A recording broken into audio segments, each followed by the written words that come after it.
أهلا بكم أحبائي مشاهدي ومتابعي هذه القناة. اليوم لدينا لقاء خاص معكم بحضور شخصية مميزة وغنية عن التعريف، ألا وهي حضرة القس الأب دانيال شمعون، الذي له سجل حافل بخدمة الكهنوت الكنسي. لمدة 43 سنة خدم في عديد من الكنائس المختلفة، منها كنيسة المشرق الكلدانية وكنيسة المشرق الآشورية، وفي عديد من البلدان، إذ هو أيضا أستاذ في قواعد اللغة الآشورية المعاصرة. كلنا نعرف على مر التاريخ أثار أصل اللغة وتنوعها وتطورها إعجاب العلماء، وفي الواقع لولا اللغة نفسها لضاعت تعابير إعجابهم، لكن اللغة حفظتها كما حفظت معظم السجلات التاريخية الأخرى. هكذا تكون اللغة بالفعل وسيلة الاتصال الأساسية عند البشر. اليوم لقاؤنا معه سيكون حول اللغة الآرامية وما مدى تأثيرها على الحضارات القديمة، وما مدى تأثير لغات الجوار عليها. ومعنا أيضا الأستاذ حكمة إيشو، وهو أيضا أحد الملمين بهذه اللغة، ولديه بحوثات خاصة تتعلق بالتراث الذي ينبثق من هذه اللغة. علما أن هذه الحلقة لا تندرج تحت سلسلة حلقات التكوين، إذ هي حلقة خاصة واستثنائية وحوارية، ويمكن أن تكون سلسلة ممتدة من حلقات أخرى. لكن بغض النظر، هذا لا يعني أن تعليقاتكم وأسئلتكم لا تهمنا. أسئلتكم تهمنا كثيرا، فقدموا أسئلتكم وسيجيب عليها كل من الأستاذ حكمة والأب دانيال شمعون. إذا دعونا نرحب أولا بحضرة القس الأب دانيال شمعون. أهلا بك حضرة الأب دانيال شمعون.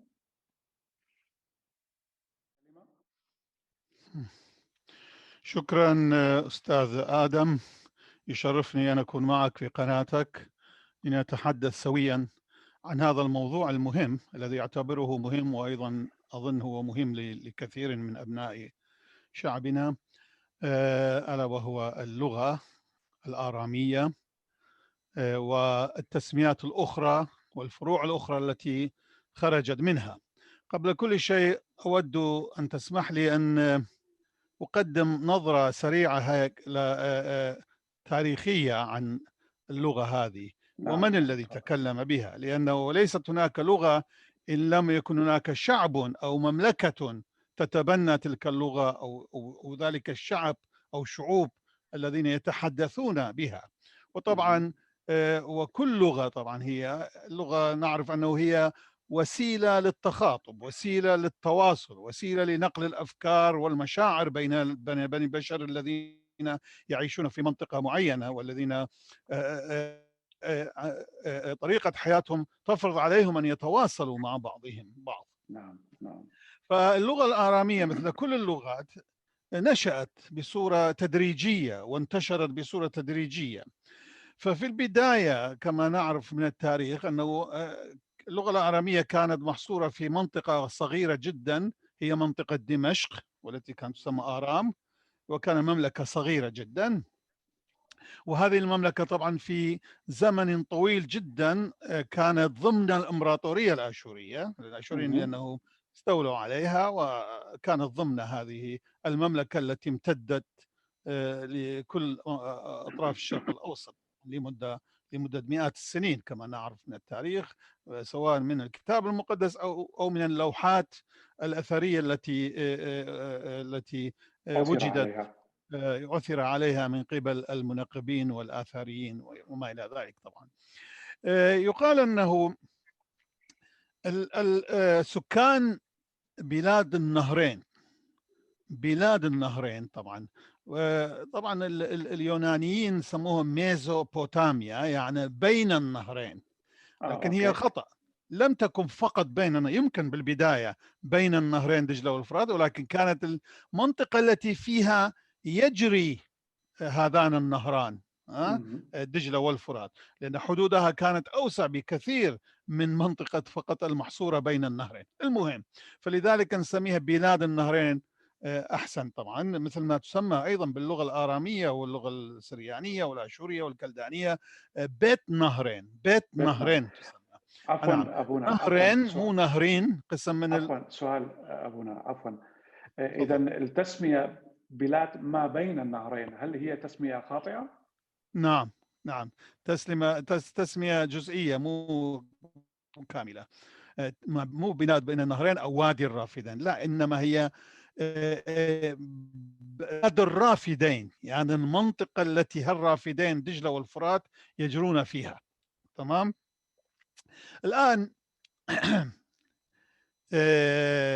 كنت أقول أنه المنطقة هذه كانت فيها طبعا شعوب تعيش، ونعرف من اللوحات الأثرية وغيرها أن أول حضارة سجلت يعني بالتاريخ نشأت هناك في أقصى جنوب بلاد النهرين، في أقصى جنوب بيت نهرين أو منطقة نهر رافدين، في أقصى جنوبها على قمة الخليج اللي سمي فارسي والآن يسموه عربي، وهناك أيضا جدالات بين إيران والدول العربية حول التسمية هذه. المهم نعرف أين هو هذا الخليج، في نهايته، في قمته، في رأسه، وهي جنوب بلاد الرافدين التي صارت بعدين. هناك وجد شعب يقسم من المؤرخين يقول جاء من الشرق، قوم أتوا من الشرق فرأوا هالمنطقة هذه جدا خصبة، لأنه كان دجلة والفرات ذاك الوقت ما كان يلتقون مثل ما اليوم في القرنة، منطقة قرنة، ويشكلون نهر واحد ويسمى اليوم شط العرب، لا، إنما كانا يصبان رأسا في الخليج كليهما. ولكن بمرور الزمن نتيجة الطمي والترسبات التي أتى بها النهرين فارتفع قاع الخليج في تلك المنطقة، وتدريجيا التقى النهران في اليابسة، وصار نشأ هذا النهر القصير الذي نسميه شط العرب. تمام. فكان في هالمنطقة يقال نتيجة الترسبات والطمي الذي كان يأتي به النهراني لمدة مئات السنين أو آلاف السنين، كانت منطقة جدا خصبة. فهذا الشعب لما شاف المنطقة خصبة استقر فيها، وبدأوا يزرعون، بدأوا يربون الماشية، يربون الحيوانات التي كانت قبل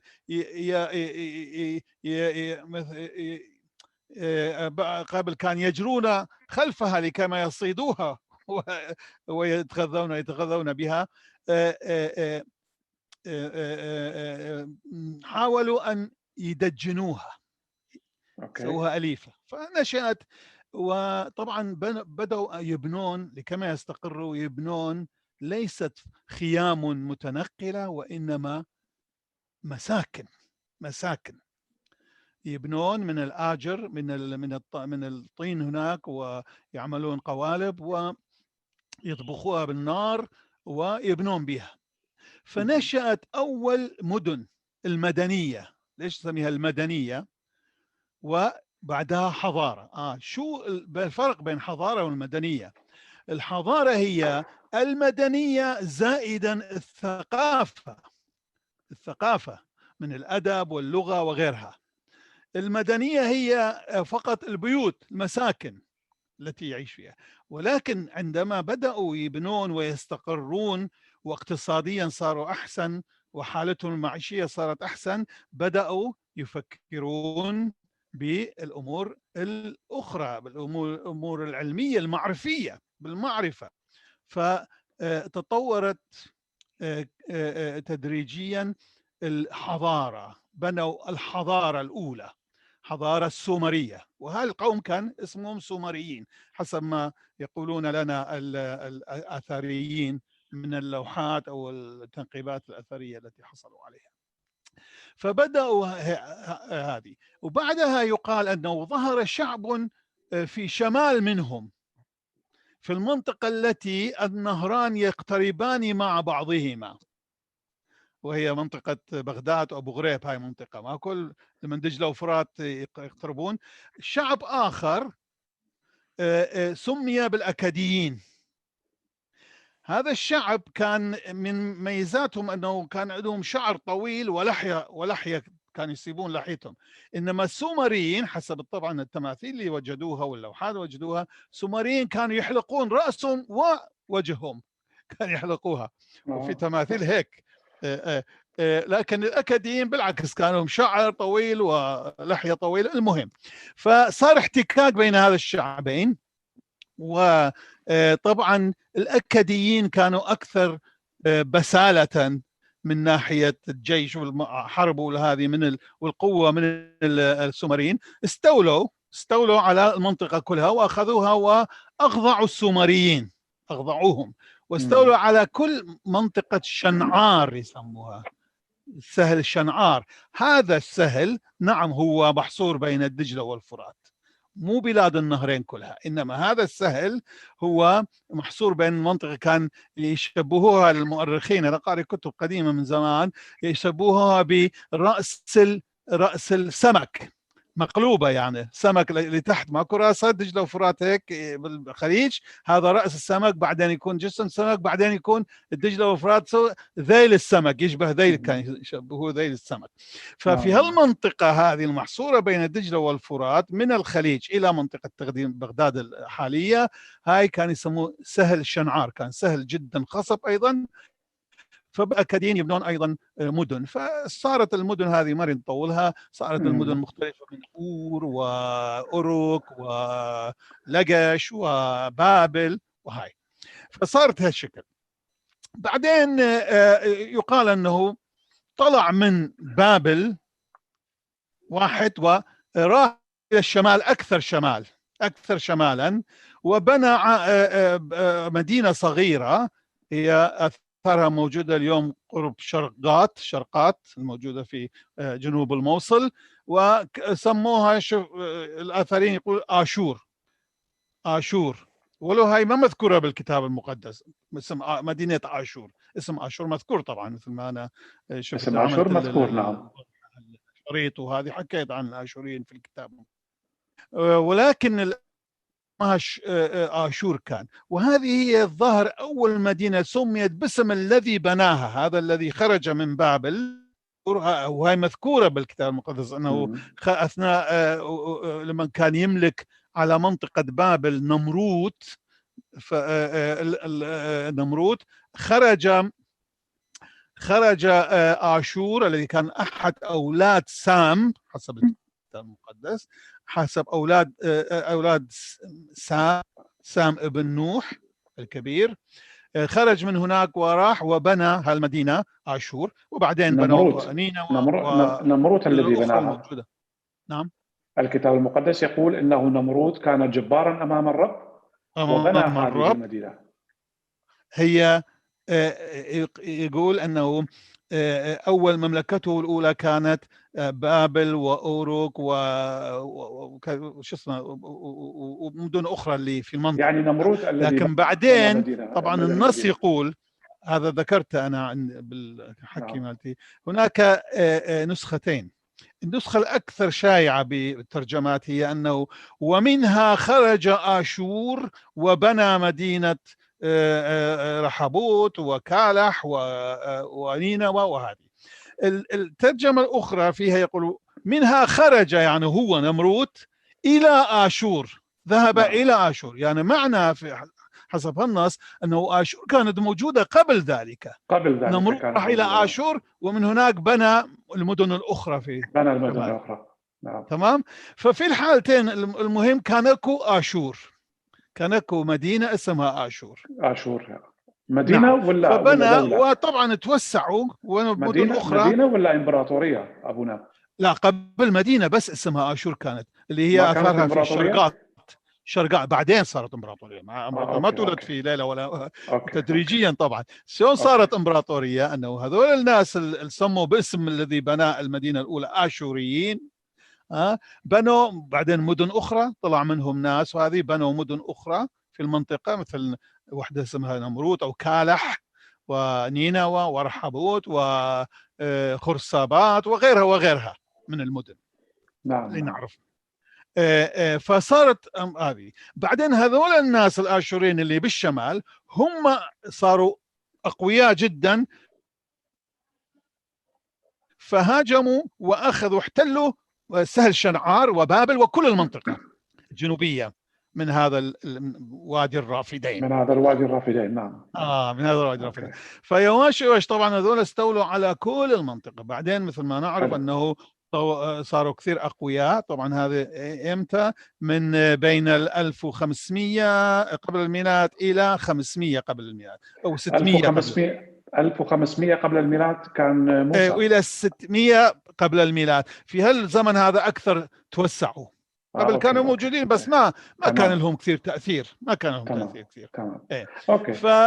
فتوسعت هذه، توسعت وسيطرت على كل منطقة. هذه سيطرت أيضا على شعوب أخرى اللي يذكرها الكتاب المقدس، الحثيين والكنعانيين والفلسطينيين والآموريين وما أعرف كثير من الشعوب، والآراميين والفينيقيين وغيرهم. لكن هسه نجي على اللغة. هاي نظرة فقط تاريخية على المهم. عندنا اللغة، هاي اللغة إيش كانت لغة هذول الشعب؟ هذا كانت اللغة الأكادية يقال، وليس اللغة الآشورية. الأكادية استعملوها البابليين والآشوريين أيضا، اللغة الأكادية. وهذه اللغة الأكادية كان لها خط كتابة وهي يسميها الخط المسماري، لأن كانت تشبه مسامير. كان ايش يجيبون عظم بالبداية، يسوون ألواح من الطين، وبهذا العظم هيك راسه كان مثل مسمار، ويضربوه هيك عليها، يعملون يشكلون بعض الأشكال المختلفة، وكل من هالأشكال هذه كانت تعني أمر معين. فيقال أنه كان عندهم تقريبا 600 شكل أو رمز أساسي، منها كان أيضا يعملون بقية الكلمات بهالصيغة هذه. فسميت اللغة الأكادية والكتابة المسمارية، الخط المسماري. حلو. بمرور الزمن هذول الآراميين اللي كانوا مملكة صغيرة أيضا في منطقة دمشق، هذول طوروا لغتهم أكثر. يقال أنه كان في كثير شبه بين اللغة السومرية الأكادية البابلية الآشورية والآرامية، بس كان طبعا اختلاف بيناتهم، بس كانوا يشبهون بعض. أوكي. الآراميين طوروا أكثر لغتهم. كان شعب ما شعب غير محارب هذه، فكان يهتم أكثر بالثقافة وبهالأمور وباللغة. أما الآشوريين كانوا طبعا شعب جبار، وهذه مقاتل، كان شعب مقاتل جدا، محارب جدا، وكان يخوف كل الشعوب الأخرى. صحيح. المهم صحيح. الآراميين طوروا لغتهم، وصار بعدين حدث أنا أسميه من أحد الثورات الكبيرة في لغات العالم وفي الثقافة البشرية، هي لما شعب آخر صغير كان يعيش على سواحل لبنان بين صور وصيدا وبيروت، كان يسمون فينيقيين. الفينيقيين هذولا قدروا استطاعوا أن يجدوا لكل صوت يطلع من فم الإنسان لما يحكي، كل صوت، كل حرف، ما كان في حرف، كل نبرة يشوفوها فد رمز. مو مثل الأكادية، كانت كلمات أو مقاطع فقط، ما عندهم حروف. هذول الفينيقيين اكتشفوا واخترعوا وابتكروا الحرف هذا. يعني شنو؟ أعطوا رمز لكل صوت. انطو رمز ب، انطو رمز ب، انطو رمز انطو رمز اي، انطو رمز كا. فقدروا يشكلون كل الكلمات، اي كلمة كانت، بجمع هذه الحروف. وهي كان طفرة كبيرة حقيقة في علم اللغة، في الثقافة. وهذه لما عملوا هالشيء هذا كان عندهم طبعا احتكاك مع الآراميين، كانوا قريبين جغرافيا. الآراميين أخذوا هالحروف هذه وكتبوا بها لغتهم وطوروها، وصارت لغة جدا واسعة، جميلة ومتطورة ذاك الوقت أيضا، وواسعة أيضا. أيوة. الآشوريين شافوا أنه هاللغة أسهل هي أحسن هي. فاتخذوها تدريجيا. طبعا يقال أنه أول عندي قدامي ما كتبه بعض المؤرخين اللغة العربية أصبحت اللغة الثانية للإمبراطورية الآشورية منذ بداية 752 قبل الميلاد. 752 قبل الميلاد صارت كلغة ثانية بالإضافة إلى اللغة الأكدية والخط لغة ثانية رسمية صارت هذه بحروفها. لا ما كانت بعد رسمية، اللغة الثانية بالبداية. اللغة الثانية. بعدين تدريجيا صارت. أبونا أيوة. الآن قبل فيقال أنه طبعا أبونا قد أيوة. عن إذنك أنا أحب أسأل سؤال للأستاذ حكمت، وهذا السؤال يكون جوهري أن يجاب عليه بينك وبين الأستاذ حكمت، ولو أنا قاطعتك يعني، لكن أستاذ حكمت السؤال هو: نحن نعرف أنت كلداني. سؤالي لك هو: هل أنت تعتبر اللغة الكلدانية منشقة من الآشورية أو العكس؟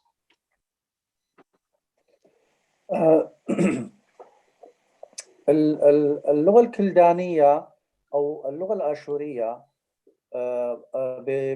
برأيي إنهما فروع من اللغة الأم، ألا وهي الآرامية، وهما لهجتان مستقلتان يعني كقومية، ولكن هي نفس اللغة، يعني مجرد اختلافات بسيطة جدا. وعموم الشعب الكلداني الآشوري وماسر يعني إنهم يراعون أن يتكلموا بلغة بيضاء أكثر مما هي لغتهم، اللهجة التي يتكلمون بها. فمن ضمن هذا المضمار لا نستطيع أن نقول أن الكلدانية انشقت من الآشورية والآشورية انشقت من الكلدانية، وإنما هم لغة واحدة وشعب واحد، وتجمعهم لغة ألا وهي الآرامية التي سلط قبل قليل الأب دانيال والضوء عليها في بداياتها. إذن السؤال هو أستاذ حكمت، بما أنه أنت تقول هي ليست لغة منشقة من الآشورية، فلماذا بعض الكلدانيون يرفضون أن يسموا لغتهم آشورية؟ مسألة الرفض هي مسألة عدم إدراك برأيي. هو أنه لو اختير اسم يجمع اللهجات أو اللغات، اللغة الآشورية واللغة الكلدانية وحتى السريانية، لو اختير تسمية، لو اختيرت تسمية لجمع هذه اللغات الثلاثة في لغة واحدة، لتقدمنا كثيرا في مضمار وجود لغة رسمية واحدة معتبرة ومعترف بها، يعني حتى على العالم الآخر، يعني حتى على العدم المتكلمين بهذه اللغة. أوكي، شكرا أستاذ حكمت. ما تعليقك على ما قاله الأستاذ حكمت؟ وبنفس الوقت سؤال يعني إضافي على تعليقك على ما قاله الأستاذ حكمت. السؤال هو: ألم يكن هذا إحباط من الإمبراطورية الآشورية أن تنقسم إلى 3 أقسام، وكل قسم منها يرفض أن ينتمي إلى الوحدة الكاملة؟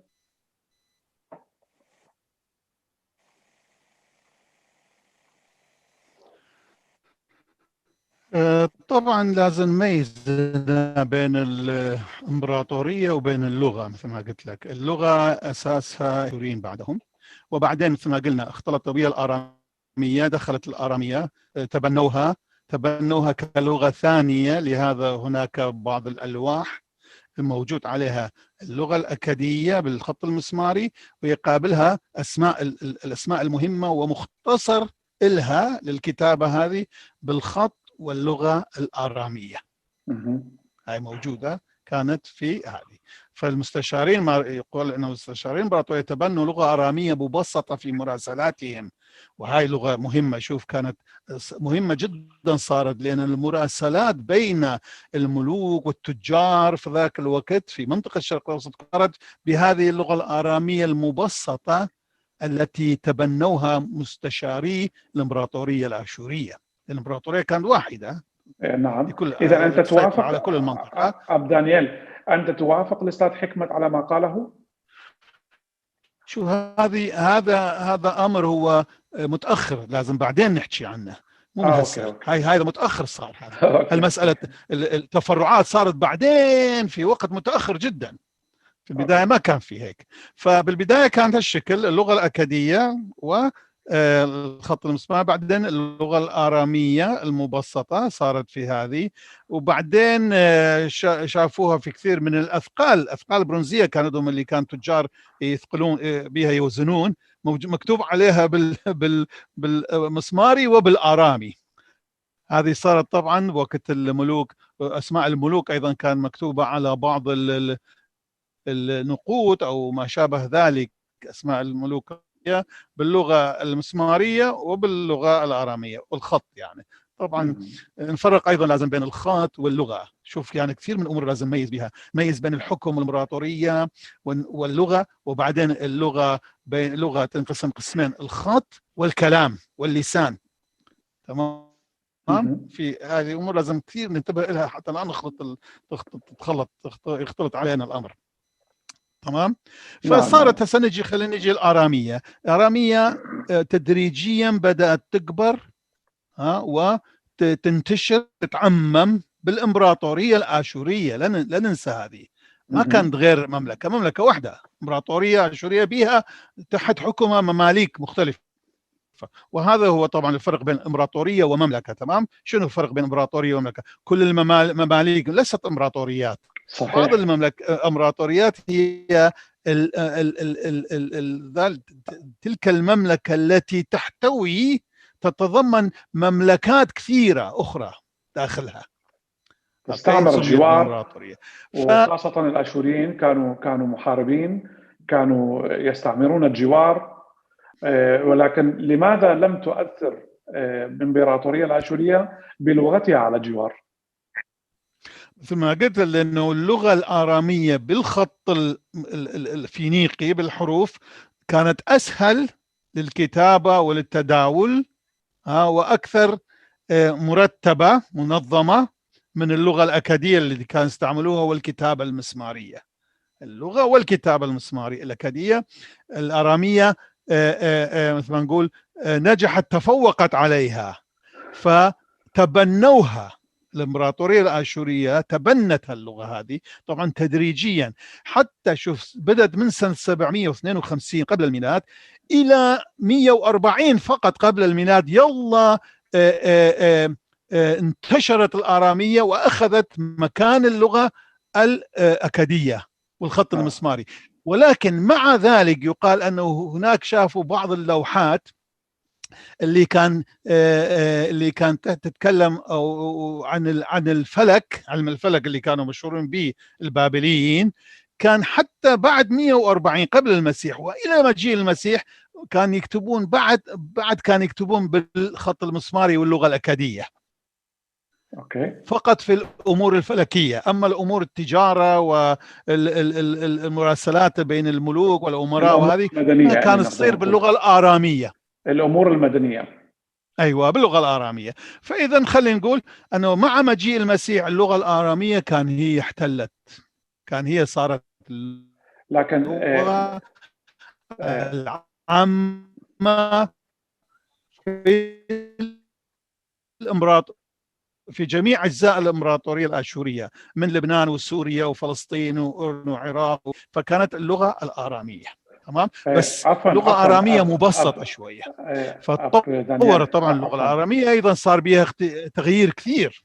عفوا سؤال، أنت تقول أنه اللغة الآرامية كانت يعني في المنطقة كلها، تحوم في المنطقة، لكن بزمن يسوع المسيح كانت اللغة اليونانية واللاتينية التي كانت مسيطرة على الوضع. بس خارج الحدود هذه، خارج حدود المملكة الإمبراطورية الآشورية اللي كان يعني مكانها. طبعا في وقت المسيح الإمبراطورية الآشورية ما كان موجودة، سقطت 612 سقطت الإمبراطورية كإمبراطورية. نعم، ولكن اللغة كلغة نحن نتكلم سقطت. كلغة. أما اللغة الآرامية فبقت نعم. هي طبعا حتى مجيء المسيح. فكان حتى اليهود بعد ما سبوا سنة 612 قبل الميلاد من قبل نبوخذ نصر إلى بابل وبقوا فيها 70 سنة، فالجيل الذي قام في بابل من اليهود بدأوا تعلموا اللغة الآرامية البابلية، اللغة الآرامية البابلية. فلما رجعوا كانوا يتكلمون بالعبرية اللغة الآرامية أيضا، حيث أنه يقال وجدت بعض الأجزاء من الكتاب المقدس اللي كتبه عزرا وتلاميذه في بابل، عزرا ودانيال وحزقيال وإرميا، أيوة اللغة الآرامية. هذول كتبوا، يقول كان يكتبون الكتاب المقدس أو القسم منه طبعا الأنبياء هذه أجزاء فقط، أجزاء. نعم. عمود باللغة العبرية مقابلة عمود باللغة البابلية الآرامية. نعم. فكان يقرون باللغتين، مثل ما نحن إلى هسه في بعض كنائسنا نقرأ بالقديم وبالحديث أو بالآرامي والعربي، تمام، أو التركي. أنا كنت أقرأ في مرات الإنجيل بكركوك باللغة التركية أيضا، لأنه كان عندنا نسوان ورجال عجائز ما يعرفون إلا اللغة التركمانية، فكنت أقرأ لهم أيضا باللغة التركمانية. نعم. الإنجيل. نعم. فهي موجودة هذه. فنفس الشيء شوف كان صار بوقته في بابل. المهم قصدي شنو، انه لما اليهود رجعوا الى فلسطين بعد سبي بابل كان يتكلمون اللغه الاراميه اكثر من العبريه. العبريه كان طبعا بالكتابه يكتبون بها الكتب المقدسه، صحيح. لان كان غير مسموح انه تكتب باللغه الاخرى او يقرؤوها بالهيكل او بالسيناغوج، يعني بالمجامع مالتهم يقرون باللغه هذه اللي انا يسمها هاي نجسه، هاي مو اراميه مو عبريه حقيقيه. اوكي. نعم. المهم فشوف انه حتى قوات نتذكر كلنا بالكتاب المقدس لما القائد الاشوري ربشاقه كان يحاصرون اورشليم، تمام، وكان يحكي وياهم قال لهم ترى ما الملككم حزقيا لا تخلون حزقيا حزقيا هي بالاصل بالارامي حزقيا بالعربي، لانه لا غلط، كلها هذه محوره. اللغه العربيه حرفت كثير من هالاسامي الاشوريه البابليه الكلدانيه السريانيه العبريه كلها تحورت، خاصه الاسامي الانبياء وما انبياء كلها محرفه، كلها طبعا لانه حتى تفهم ويا اللغه العربيه بالاشوريه. ربشاقة هو يعني معاون رئيس أركان الجيش، رئيس الجيش، لأنه بالعربي هو ربشاقاي. ربشاقة يسم ربشاقاي في العربي. ربشاقاي في اللغة العربية مكتوب ربشاقاي. لكن احنا شو اسمه مثل ما نعرف باللغة الآرامية وجميع فروعها الحالية أيضا راح نجي عليها، هي دائما تنتهي بالآ أو بالأو. حتى اللغة الأكادية كانت تنتهي بالأو. اللغة الأكادية الكلمات كانت تنتهي بالأو، وباللغة صارت سرياني شرقي، ولو أنا ما يعجبني سرياني، الآرامي الشرقي سواء الكلدان أو الآشورين ينهون الكلمات بالآ، تمام، الآشوري الغربي بالأو. شوف أو أو. أما هاي أخرى ما في بها، هي هيك شكل حزقيا أو حسقيا بالعربي، العربي أشعيا سووا أشعيا، وحتى إيشا سووا عيسى، وبعدين خربطوا بين يسوع وبين يسا أبو داود. لكن إيشا هو إشعيا. ني إيشا شيء إشعيا شيء آخر. إيشا أبو داود كان اسمه إيشا، يسا بالعربي أوكي المسيحية تمام. يسا نعم. هي ييشا بالعبراني، وإيشا بالكلداني بالكلدانية والآرامية والآشوري. أوكي مهم. هاي مسألة كلش طبعا هاي فقط المختصين متخصصين بها يقدرون. أبونا فت أنا يعني سمعت اللي أنت قلته وجميل جدا يعني ومفيد جدا، نستفاد منك كثير، نستفاد من معلوماتك القيمة. أنا كنت سمعت أيضا من الأستاذ حكمة بعض الأشياء عن اللغة قديما. فأنا سؤالي لك أستاذ حكمت، أنت شنو رأيك كل الذي قاله الأب دانيال، وشو أنت يعني منظورك للغة منذ القدم، كيف ترعرعت وكيف وصلت؟ طبعا الأب دانيال ألقى نظرة جميلة جدا على التطور التدريجي للغة، وبين المناطق التي بدأت فيها وثم توسعت، أقصد اللغة الآرامية، إلى أن تبنتها الدولة الآشورية كلغة رسمية للدولة، بجانب اللغة الأكدية القديمة التي كانوا يتكلمون بها في عامة الشعب. وطبعا طورت كثيرا اللغة الآرامية بحيث سجلت مكانتها المرموقة بين الشعوب، وكل الشعوب يعني طبعا كانت متلهفة إلى تبنيها كلغة رسمية. وكما ألقى الضوء حضرة الأب دانيال أنه إلى مجيء المسيح أيضا كانت لغة رسمية للمنطقة الشرق أوسطية كلها.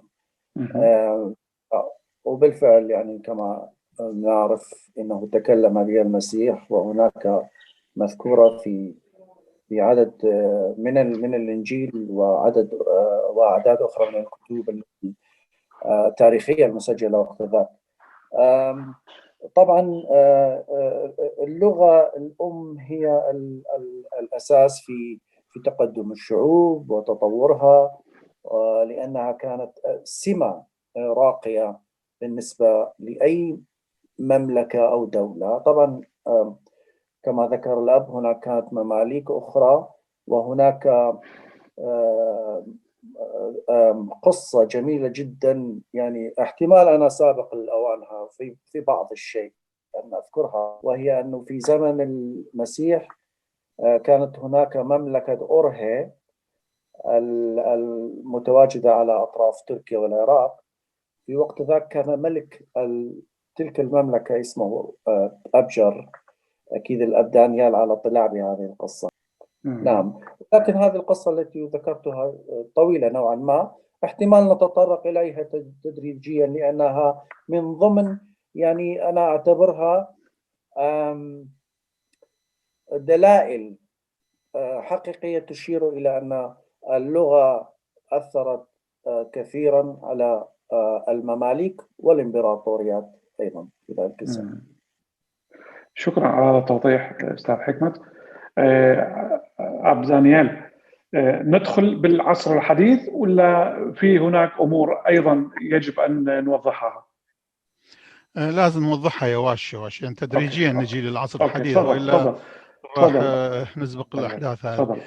فقلت هسه وصلنا إلى وقت المسيح مثل ما تفضل أخونا أستاذ حكمت، أنه كان في مملكة أورهي، وهذه طبعا أورهي منين جو الجماعة هناك كانوا يتكلمون اللغة الآرامية، وهذه ففيها هناك نظريات مختلفة. المهم كان هناك بعض الجماعات في منطقة أورهي، وهذه المنطقة مدينة أورهي. أما المنطقة كانت تسمى عسروين أو العشرة، يعني 10 مدن كان فيها، فكان بها مدينة أورهي كانوا يتكلمون آرامية، ويقال أنه هم بقايا الجيش أول هذا الآشوري لمن احتلوها البابليين والماديين نينوى، فهرب قسم منهم للشمال وراحوا استقروا في هالمنطقة هذه أورهي. كان فطبعا يتكلمون نفس اللغة اللي آبائهم وأجدادهم، وكان من ضمن المدن الأخرى في المنطقة هذه أرمن يتكلمون الأرمنية. أيضا منطقة عسروين حتى أرمن عندهم، يعني بها كان عندهم مدن فيها، وأورهي كانوا يتكلمون الآرامية هذه. مثل ما تفضل أستاذ حكمت، بعث كان عندهم ملك، عندهم سلسلة من ملوك. طبعا مدينة صغيرة طبعا كانت ضمن ذاك الوقت. شوف حتى نعرف نميز كلش مهم هذه. ذاك الوقت أثناء المسيح منطقة أورهي حتى النصيبين كانت تحت الحكم الروماني، وهي بتركيا الرومانية. نعم، كانت الإمبراطورية الرومانية. وكان أما البقية وقت المسيح بقية المنطقة وادي الرافدين وبلاد فارس فكانت تحت الحكم الفارسي ذاك الوقت، لأن الإمبراطورية الآشورية كانت قبل ذلك ب500 سنة كان سقطت. وجدت بابلية، وبابلية بقت كم سنة 300 هذه سقطوها الفرس. تمام. فصارت منطقة شرق وادي الرافدين كلها تحت الحكم الفارسي. يعني هسه لو خلينا نجي نبدا بالمسيح، وقت المسيح التاريخ الميلادي. نعم. وقت المسيح كان هذا هو شو اسمه المنظر في الشرق الاوسط جغرافيا. كان الحدود تمر من نصيبين وتنزل هيك، على يسارها كانت تحت الامبراطوريه الرومانيه، من ضمنها فلسطين واليهود كلهم كانوا تحت الحكم الروماني. والمنطقه الاخرى من نينوى وبابل وكانت تحت الحكم الفارسي. الفارسي. بس طبعا كانوا يعيشون بعد هناك البابليين، الآشوريين، الآراميين، كلهم موجودين. فهذه أورهي كانت في الإمبراطورية الرومانية. والرومان طبعا نحن نعرف أنه ما في مثل الإمبراطورية الرومانية إمبراطورية بها تنظيم قانوني وإداري. طبعا يضرب بها المثل، يعني كل قوانين أوروبا إلى اليوم هي مأخوذة أولا طبعا من لائحة قوانين حمورابي، بعدين صارت هذه قوانين الرومانية. فالرومان كان ينطون لكل شعب يحتلوه، لهذا كان سموا امبراطوري، لأن كان بها شعوب مختلفة، مماليك مختلفة كان ضمتها الامبراطورية الرومانية. واللي بدت أيضا في مدينة روما فقط كانوا شعب بسيط قليل العدد، وتوسع بعدين قام يغزو بقية المناطق ويحتلها ويخليها تحت حكمه طبعا. فكان هذول الرومان يعطون حكم ذاتي، شوف حكم ذاتي لكل المناطق اللي ما هي مو هم رومان، مو لاتين، هم مو هذه، من ضمنها كانت أورهي. وكان هم يخلون عليها ملوك يسموهم عملاء مالهم عملاء. العميل طبعا اليوم عميل يمكن سلبية، لكن ما كان سلبية، يعني هو سلبية يعني الوكيل مال الامبراطور هناك، عميل. فهذا أبجر كان من أحد عملاء الامبراطورية الرومانية. طبعا كانوا يحكون بس لغتهم، الرومانيين ما كانوا يفرضون لا لغتهم ولا قانونهم ولا آلهتهم على بقية، يخلوهم كل شعب هو هذه، بس المهم هو ولاء يكون للقيصر امبراطور روما في روما للامبراطور. المهم ندخل بمرحلة أخرى أو حقبة أخرى من اللغة الآشورية أو اللغة الآرامية المنقسمة إلى 3 أجزاء. والحقبة التي نريد ندخل فيها هي الانشقاق الذي صار. سؤالي هو، هل اللغة كان عائق بين الشعوب لكي ينشقوا إلى 3 أجزاء، أو كان عامل اتحاد؟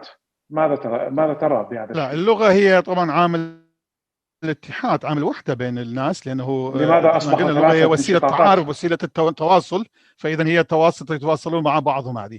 ولكن ما الانشقاقات عوامل أخرى لعبت دور، مثل ما لعبت دور في الديانة وطلعت من الديانة المسيحية، وكل ديانة مذاهب نتيجة العوامل المختلفة. وأنا ذاكرها في محاضرة مسويها، شلون أنه المذاهب المسيحية والكنائس شلون صارت الطوائف هذه المسيحية المختلفة كلها إنجيل واحد، هم عندهم رب واحد، ولكن هاي صارت شلون صارت. فطبعا هناك جملة من العوامل التي تلعب دور. وأيضا في قضية اللغة، أولا شيء مهم أنا دائما أقوله كان للطلاب اللي يجون الطلاب من المدارس كانوا يجيبوهم لكنيستنا والجميع الكنائس الشعوب المختلفة حتى يتعرفون عليها ونحكي عن تاريخنا.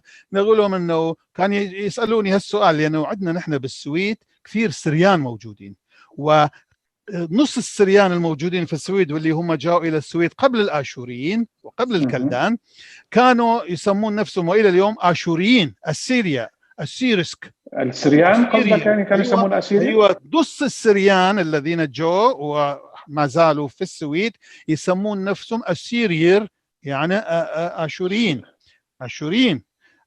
وعندهم يمكن سامعين عن فريق كرة القدم السيرسك، يسموه السيرسكا لوك، يعني الليج، يعني السريان فريق الآشوري يسمونه في السويد. وهم السريان اللي كان اللي انشأوا هذا الفريق. نظموا هذا الفريق. المهم، فأما قسم ثاني لا، القسم الثاني بعد ما جو، خاصة اللي جو من سوريا، هذول اللي جو كان من تركيا أول مرة، خاصة من منطقة ماردين ومديات في سنة الستينات. هذول كان كلهم يعتبرون نفسهم آشوريين، هم آشوريين غربيين. هسه أجي أنا غرب وشرق، شنو نسبة ليش؟ لأنه هاي نسبية غرب وشرق. أنا أعتبره، ودائما كنت أعلمها للطلاب المدارس اللي يجوا لي، أنه نهر الفرات كانت هو نقطة ارتكاز للذين كانوا يعيشون، الآشوريين أو البابليين أو الكلدانيين اللي يعيشون إلى شرق الفرات، منطقة شرق الفرات، يسموهم آشوريين الشرقيين، بعدين صاروا السريان الشرقيين. والذين كانوا يعيشون غرب الفرات هم اللي كانوا يسموهم سريان.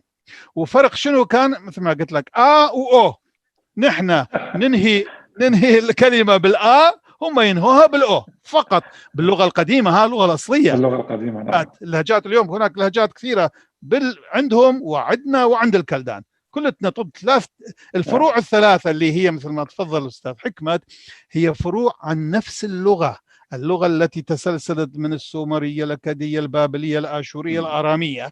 تمام. بعدين الآرامية هي ورثتهم كلهم ونظمت، رتبتها وصارت فيها المساجد. تمام. خلي أسأل سؤال. تفرعت إلى 3 فروع، 3 أغصان. نعم. جذر واحد، 3 أغصان، شجرة جذرها واحد، المهمة الرئيسية. بعدين كل غصن لها أيضا فروع، بس 3 أغصان هي اللي يسميها تسميات 3: الكلدانية، السريانية، الآشورية. اللغة الآرامية نفسها ما استعملت كثير. هسه اكو قسم يريدون، وزين إذا نحن نرجع، أنا ما عندي مانع وأقولها دائما، إذا نرجع التسمية الآرامية فنتفق عليها ثلاثتنا، الأكلدان والآشوريين والسريان، نتفق إلى أنه آرامي. نحن نحكي آرامي، كل واحد لهجة معينة. مثل اللغة الإسكندنافية في لها 3 لغات فروع، النرويجي والسويدي والدنماركي، نفس اللغة هي، بس شنو ألفاظ تختلف باللفظ، كل واحد يلفظها شكل. وبعض الكلمات. هسه نحن الآشوريين اللي نسمي اليوم، نحن نسمي نفسنا آشوريين، نحن نستعمل بلغتنا هي آرامية، نستعمل آلاف الكلمات الأكادية، آلاف. عندي أنا هون عندي قائمة طويلة أنه شلون كلمة أكادية شلون كانت، بعدين بالآشوري شلون، وبالسرياني شلون. حتى السرياني والآشوري خاصة القديم النحوي الكتابي نحن نسميه، هذا كلش يعني ما في فرق بيناتهم إلا هاللفظ الآ والأو بس. الآ والأو. وثانيا نحن نشدد الكلمة التي تأتي بعد سميها بتاخة فتاح، هم يرفعوها يعني يسووها. وأما الآ اللي عندنا السقابة عندهم هي أو. نحن بالقواعد، أنا بالكتاب مسوي هاي مرتبة كلها ما أخليها. بعد البتاخة نحن إذا كلمة، إذا حرف إلى الحركة هذه الفتحة القصيرة نسميها، إذا يجي وراها حرف آخر متحرك له حركة يعني مو ساكن، هذا الحرف الثاني بعد البتاخة هذا يتشدد، يصير حرفين. يعني نقول قبا، ما نقول، لكن شو يقول قابو، قبا هم يقول قابو. احنا نقول دبا لانه الزلام القصير، دبا هم يصير ديبو يا. احنا نقول آلاها هم يقول آلوهو. نحن نقول قديشة لانه الدلت تتضاعف، ليش؟ شد عليها لانه قبلها بتاخة موجود بالقاف. قديشة هم يقول قاديشو. نفس الشيء. زين. المهم اليوم فهاي 3 شهور ما في فرق ابدا باللغه. ما في فرق. اما هناك تاثيرات، بس خليني اكمل هالفكره هاي. تاثيرات صارت على الشعوب مو على اللغه، على الشعوب. نحن والكلدان اخواتنا اللي كنا نعيش على شرق نهر الفرات، واللي كنا تحت الامبراطوريه الفارسيه من بعد سنه 600 وأقول 200 تقريبا 20 قبل الميلاد إلى 226 بعد الميلاد. بهالفترة هذه نحن كنا تحت الحكم الفارسي. نحن ما كان اللغة اليونانية والثقافة اليونانية الهلينية ما أثرت بينا، لكن نحن أخذنا شوية من الفارسية، موجودة عندنا إلى كلمات فارسية، ولكن ما قدرت اللغة الفارسية تأثر ثقافة علينا. ليش؟ لأنه ثقافتنا كان قبلهم وكانت أكبر من ثقافتهم، أعلى من ثقافتهم. تذكر؟ وإلى اليوم في اللغة الفارسية كثير من الكلمات الآرامية الآرامية، نعم وأيضا مو بس كلمات، ولكن حتى بعض الأعياد والمناسبات هم يعملوها ويسموها بالكلمة الآرامية، ولكن هم ما يعرفوا شنو معناها. مثلا يلدا، عندهم شو اسمه عيد يسموه يلدا. يلدا ايه يلدا. شو يسوون بيه؟ يجيبون اثمار 7 أثمار وهذه ويسووها ما اعرف ايش، يسوون حفله يسووا هذه يلدا يسموها. يلدا هو يعني عيد الميلاد. عندنا هي يلدا يعني ميلاد، بس هم شنو ميلاد الايش؟ ميلاد ميلاد بالربيع يسووها ميلاد الربيع. ذاك الوقت في تلك المناسبة. المهم، فاذا لكن شيء مهم جدا هو انه اخوتنا اللي يسمون نفسهم اليوم السريان أو نحن نسميها الآشوريين الغربيين تأثروا كثير بالثقافة الهلينية اليونانية. وأجيب لك بس مثل صغير لهذا شائع ومعروف. شوف، لما صاروا مسيحيين، نحن صرنا مسيحيين، هم أيضا صاروا مسيحيين، واليونان صاروا مسيحيين. اليونان كمملكة أيضا صاروا مسيحيين، تمام؟ بس نحن لا، ما كان عندنا مملكة، نحن كنا كشعب فقط تحت المملكة الفارسية، صرنا مسيحيين وعندنا نفس اللغة اثنيناتنا، تمام؟ بس هم تأثروا كثير، كانوا تحت الحكم اليوناني الروماني البيزنطي قبل اللي كان يوناني، وبعدين الروماني اللاتيني صار نفس الشيء. فتأثروا كثير باليونان، باللغة اليونانية، حتى المذهب اليونانيين الأرثوذكسية وكلمات يونانية إلى اليوم يستعملون كثير.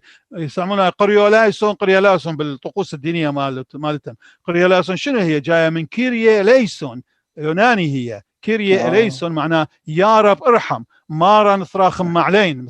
كريليوس كيريا ليسون، كيريا باليوناني يعني رب سيد.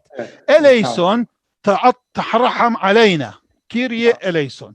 فقرية ليسون سووا هم، هاي واحد. ثانيا، شوف، كل مطران أو أسقف يسام بالكنيسة السريانية، سواء الفرع الكاثوليكي أو الأرثوذكسي الأصلي القديم، دائما لازم ياخذ له اسم يوناني بعدين اسمه السرياني كلهم. فيسوون مثلا غريغوريوس أفرام ما أعرف إيش، باسيليوس فران. دائما اسم لازم لما يسموه مطران لازم ياخذ اسم يوناني. أحد الآباء والقديسين اليونان إلى اليوم.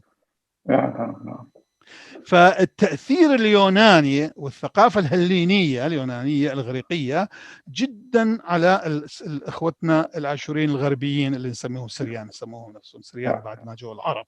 طبعا كلمة هسه نجي بعدين لازم نحكي عن هالتسميات أيضا، شلون جدي شلون طورت، تمام؟ هالتسميات الآثورية، الكلدانية، السريانية. نريد ندخل بهذا الموضوع هسه.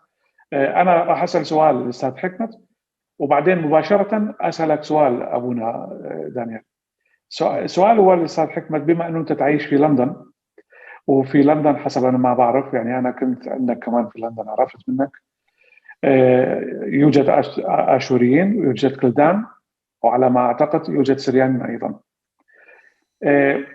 هل اللغة هو عامل تفكك بهذه الشعوب ولا عامل اتحاد في لندن، بما أنه أنت صار لك سنين طويلة في لندن؟ اللغة هي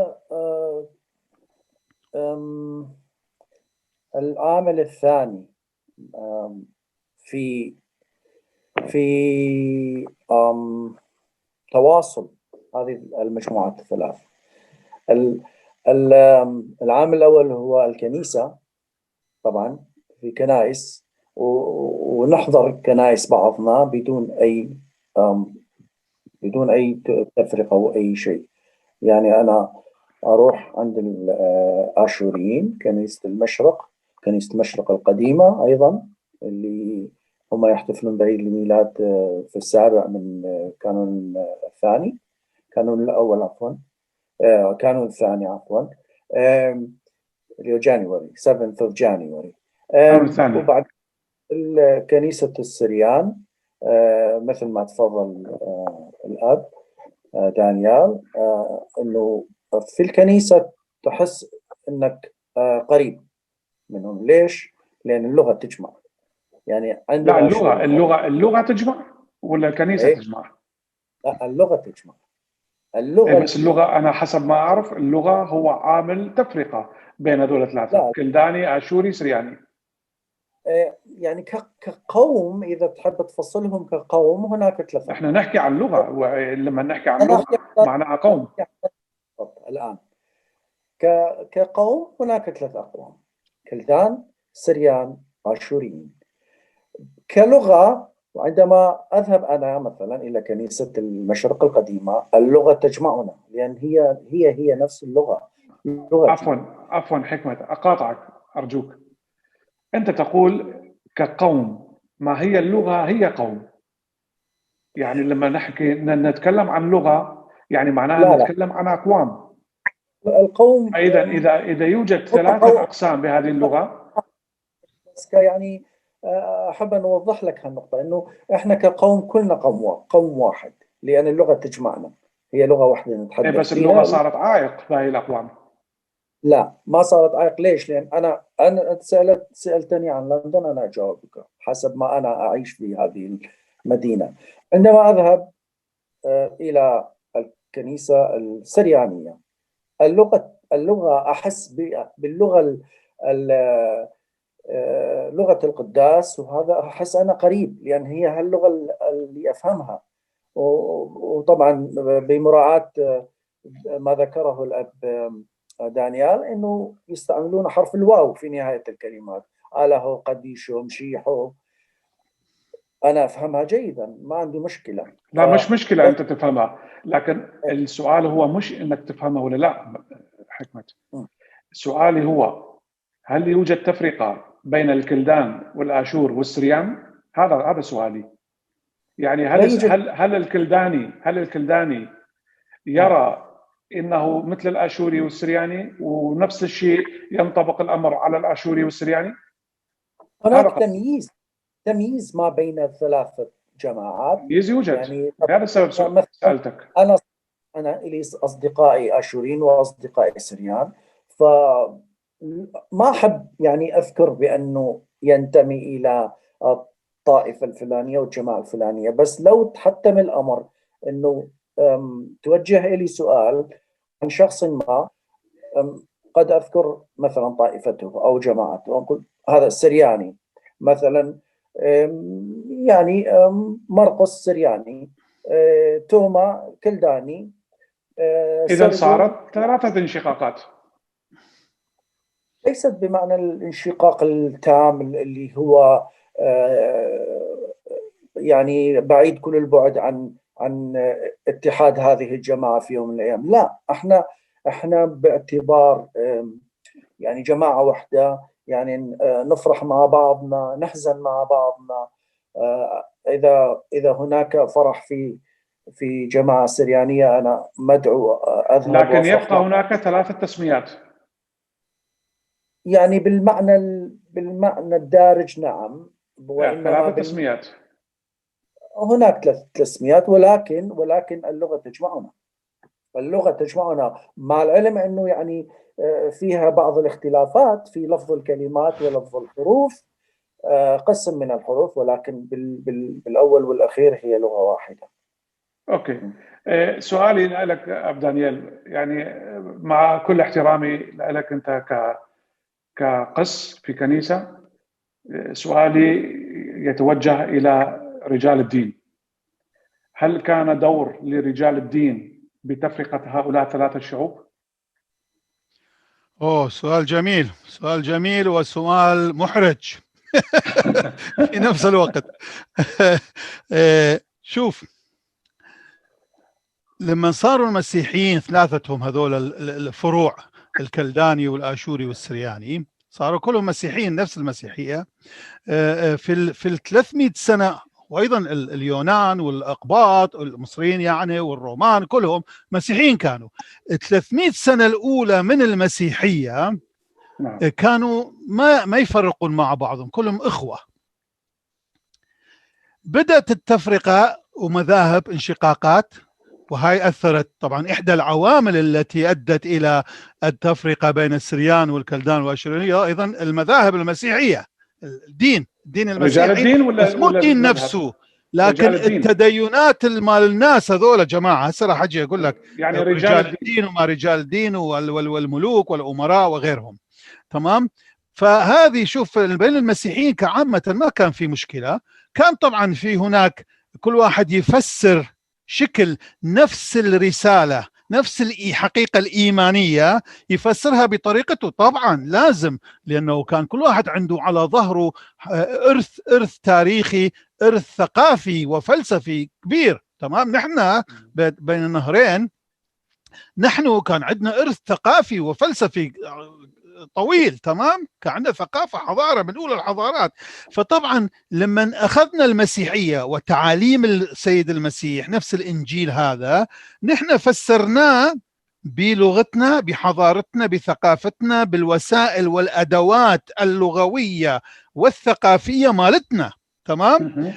وكذلك عملوا الاغريق اخذوا نفس الرساله، نفس الانجيل، وفسروا الحقائق الإيمانية، نفس الحقائق الإيمانية فسروها بلغتهم، بفلسفتهم، بثقافتهم. كذلك فعل الأقباط، كذلك فعل الرومان اللاتين. تمام. وكذلك فعل إخوتنا السريان والآشوريين أيضا. نعم، والآشوريين أيضا، والكلدان أيضا. والآشوريين لما نقول نحن، أنا قصدي آشوريين، يعني نحن آشوريين والكلدان، يعني منطقة شرق فرات نحن. نعم. فنحن لأن الجغرافيا أيضا كثير مهمة. الجغرافيا أنا عندي هسه طلعت المحاضرة اللي كان سويتها قبل يمكن 8 سنين هنا بالكنيسة، العوامل التي أدت إلى نشوء هالكنائس هذه، وأيضا طبعا اللغات اللي عندنا، هي العقلية المختلفة، اللغة، التقاليد القديمة، المصالح السياسية، المصالح الجيوسياسية والقومية، الشعور القومي أيضا، وطبعا عوامل أخرى موجودة هذه. تمام. أوكي. فنفس العوامل ايضا لعبت بعدين، خلتنا نحن انه حتى لهجاتنا، هي كانت لهجات لنفس اللغه، ان تصير لا كل واحد يبلورها ويلصقها بمذهب مالته، بكنيسته، يعني بطائفته، ويفرق نفسه عن البقيه، يميز نفسه عن البقيه. فعوامل لعبت دور كل هذه، واللغه من بيناتها طبعا اثرت وتاثرت. ابونا دانيال، ماذا كان دور الآباء الكنيسة، وماذا كان هدفهم من فعل هذا الشيء؟ حلو، سؤال عظيم. شوف، آباء الكنيسة منو؟ حضرتك يوسف ابن إيليا. تمام. آباء الكنيسة ومو طالعين، دائما أقول لهم جماعة يابا نحن قاس ومطران بطرك بابا أولاد، ما طالعين من الحائط، نحن أولاد أب وأم، جماعة بشر مثلكم. تمام. نحن بشر مثلكم، ممكن نخطأ، ممكن نصيب، ممكن نعمل أغلاط، كل شيء، نحن بشر مثل. فنفس المصالح اللي أثرت على الملوك أيضا أثرت على رجال الدين. ماذا كانت الدوافع؟ صار لهم سلطة بأي دوافع تفسد. بأي دوافع فعلوا ذلك؟ طبعا شوف، كل واحد كان يريد. هسه اجي لك. شوف، قبل خلي اجي لك، قلت لك انه صارت مذاهب مختلفه، يعني شنو؟ يعني تفسيرات مختلفه لنفس الحقيقه الايمانيه الانجيليه هذه. بس شنو مشكله؟ انه الى الجيل الثالث، يعني الى 30 سنه الاولى، ما كان في تفسيرات هالمذاهب، ما كان تبلورت، صارت كل واحده لها سلطه هرميه، ما كان فيه. كان كلهم يقول مسيحيين، بس كل واحد يفسر شكل، يقبلون تفسيرات بعض، ما مشكلة. صارت امتى؟ لما بدت السلطة، وهاي صارت سنة 313 لما قسطنطين ملك اليونان البيزنطي صار مسيحي، كان وثني صار مسيحي لما صار مسيحي ما صار مسيحي كاهتداء، انما صار مسيحي اكو في القصه طبعا انه كان بلا بلا بلا. كان عنده خوف على امبراطوريته ان يصير بها الانفكاك الفكري والديني. احدى التفسيرات الصحيحه هي هذه. المهم كلش حلوه هاي. المهم بس الشيء اللي يقولون الكنائس تقول له انه لا، يقول شاف صليب بالسماء من الضوء وقال له انت امسك بهذا الشيء، هاي راح تنتصر. كان في ساحه معركه مع الفرس مع منو، فصار هالشيء. المهم لما صار هذا قسطنطين والمملكه الرومانيه اللي كان تحت حكمه صارت مسيحيه، يعني المسيحيه صارت دين دوله، صح. صارت سياسه. هنا بدا الخراب، هنا بدا الخراب. انخرطت لأن المسيحيه في السياسه ليست سياسه. المسيحيه السيد ربنا يسوع المسيح كان يقدر انه ياسس اكبر امبراطوريه قويه، يقتل كل الاخرين يسيطر عليهم، كان يقدر ولكن ما عمله لانه مو هذه الهدف من الديانه. انخرطت الكنيسه في السياسه. فليش دخلت؟ لانه قسطنطين عمل اول مجمع مسكوني نقدر نقول، يعني كل المسيحيين اجتمعوا سنة 325 في مدينة نيقيا. منو دعا إليه؟ منو دعا إلى هالمجمع؟ الملك قسطنطين دعا. الملك دعا لهالمجمع إلى الأساقفة 256 أسقف حضروا في 318 يقال 318. أوكي. المهم فصار هناك في هذا الاجتماع.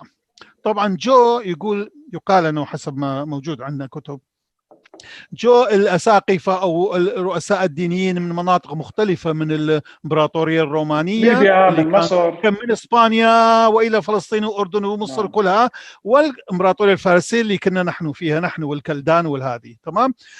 يقول هناك أساقفة أو كهنة أو رؤساء كهنة، قسم منهم مقطوع أنفه، مقطوع آذانه، واحد منهم كان مقطوعة شفاهه، مقطوع أنفه، مقطوعة ايديه ومقطوعة رجليه. يقول كان ايش بس حملوه بالعربانة جابوه. يقول لما شاف قسطنطين، طبعا هذا تعذيبه من اجل ايش؟ من اجل دينه، لانه كان مسيحي. فيقول سجد امامه وقام يقبل كل هالجروحات ماله قسطنطين الملك. المهم صار هالاجتماع. بهالاجتماع هذا قسطنطين انطى سلطة لرجال الدين. رجال الدين، صحيح. الطاهم سلطة بالمجتمع، صحيح. سلطة مدنية، مو سلطة دينية. كان كل واحد هاي قضية انه يفسر. هذا مفسر كبير وملفان معلم كبير في اللغة، في اللاهوت، في هذه هو خلط. هو سلطة مدنية، خلط الدين بالدولة.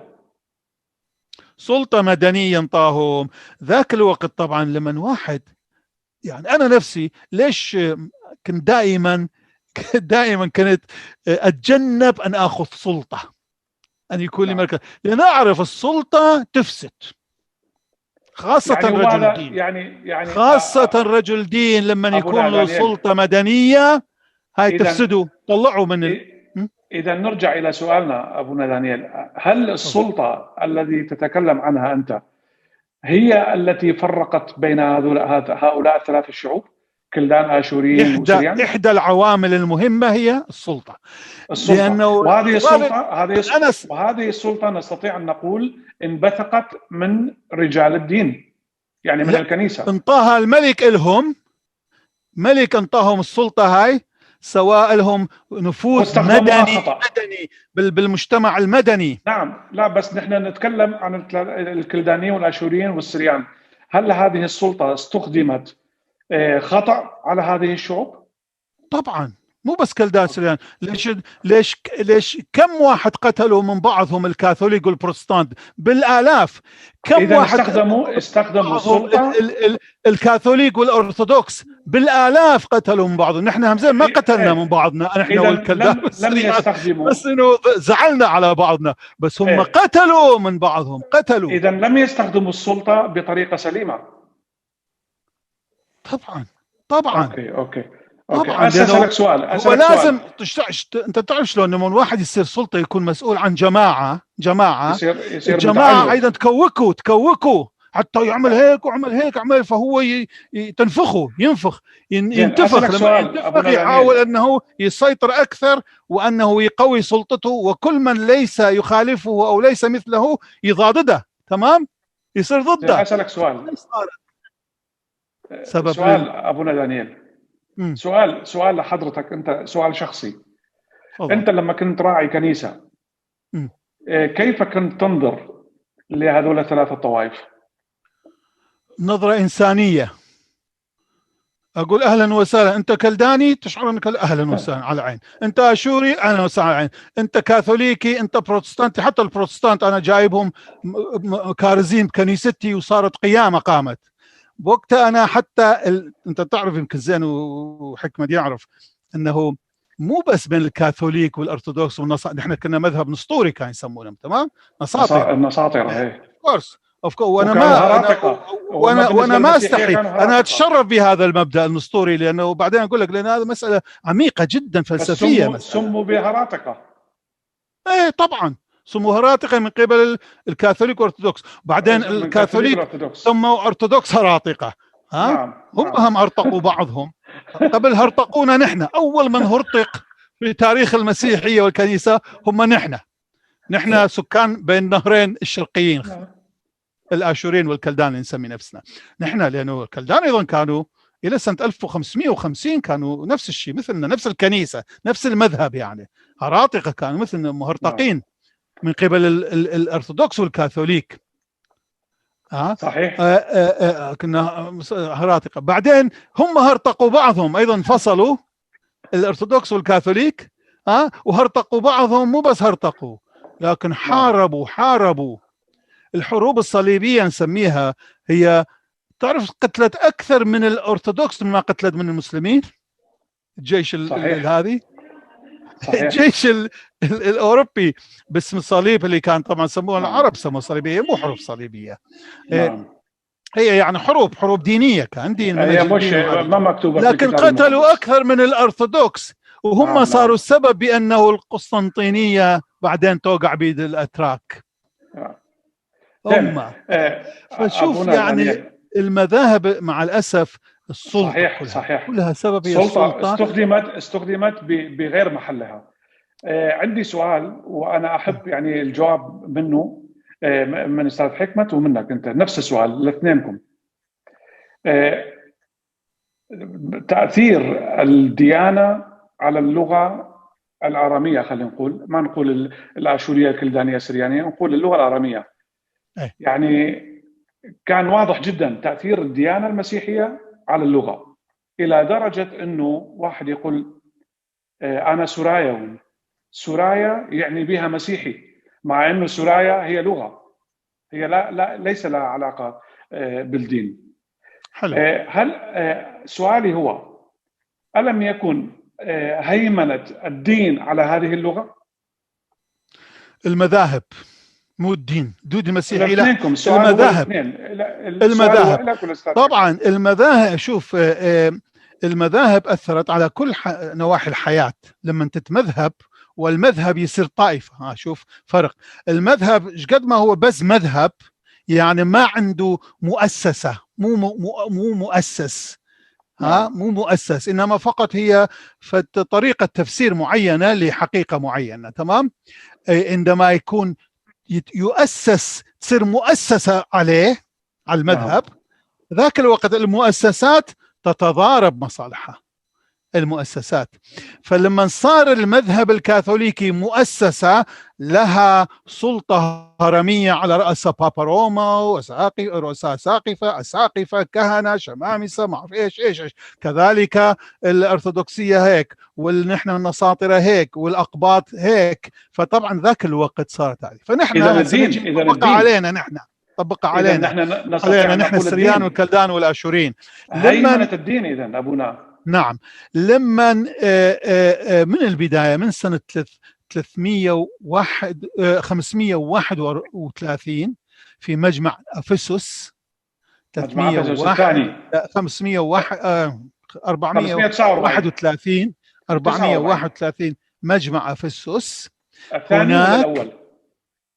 أفسس ماكو هو الثاني، واحد هو بس، هو أفسس. يعني أفسس اللي هو يسمى قسطنطينية الثاني. لا قسطنطين الثاني 381 قبل 200 سنة. 100 سنة قبل. لا هذا مجمع أفسس في مدينة أفسس في مدينة أفسس وسموا باسم المدينة. طبعا كل هالمجامع إذن هو المجمع الثالث. هو المجمع الثالث.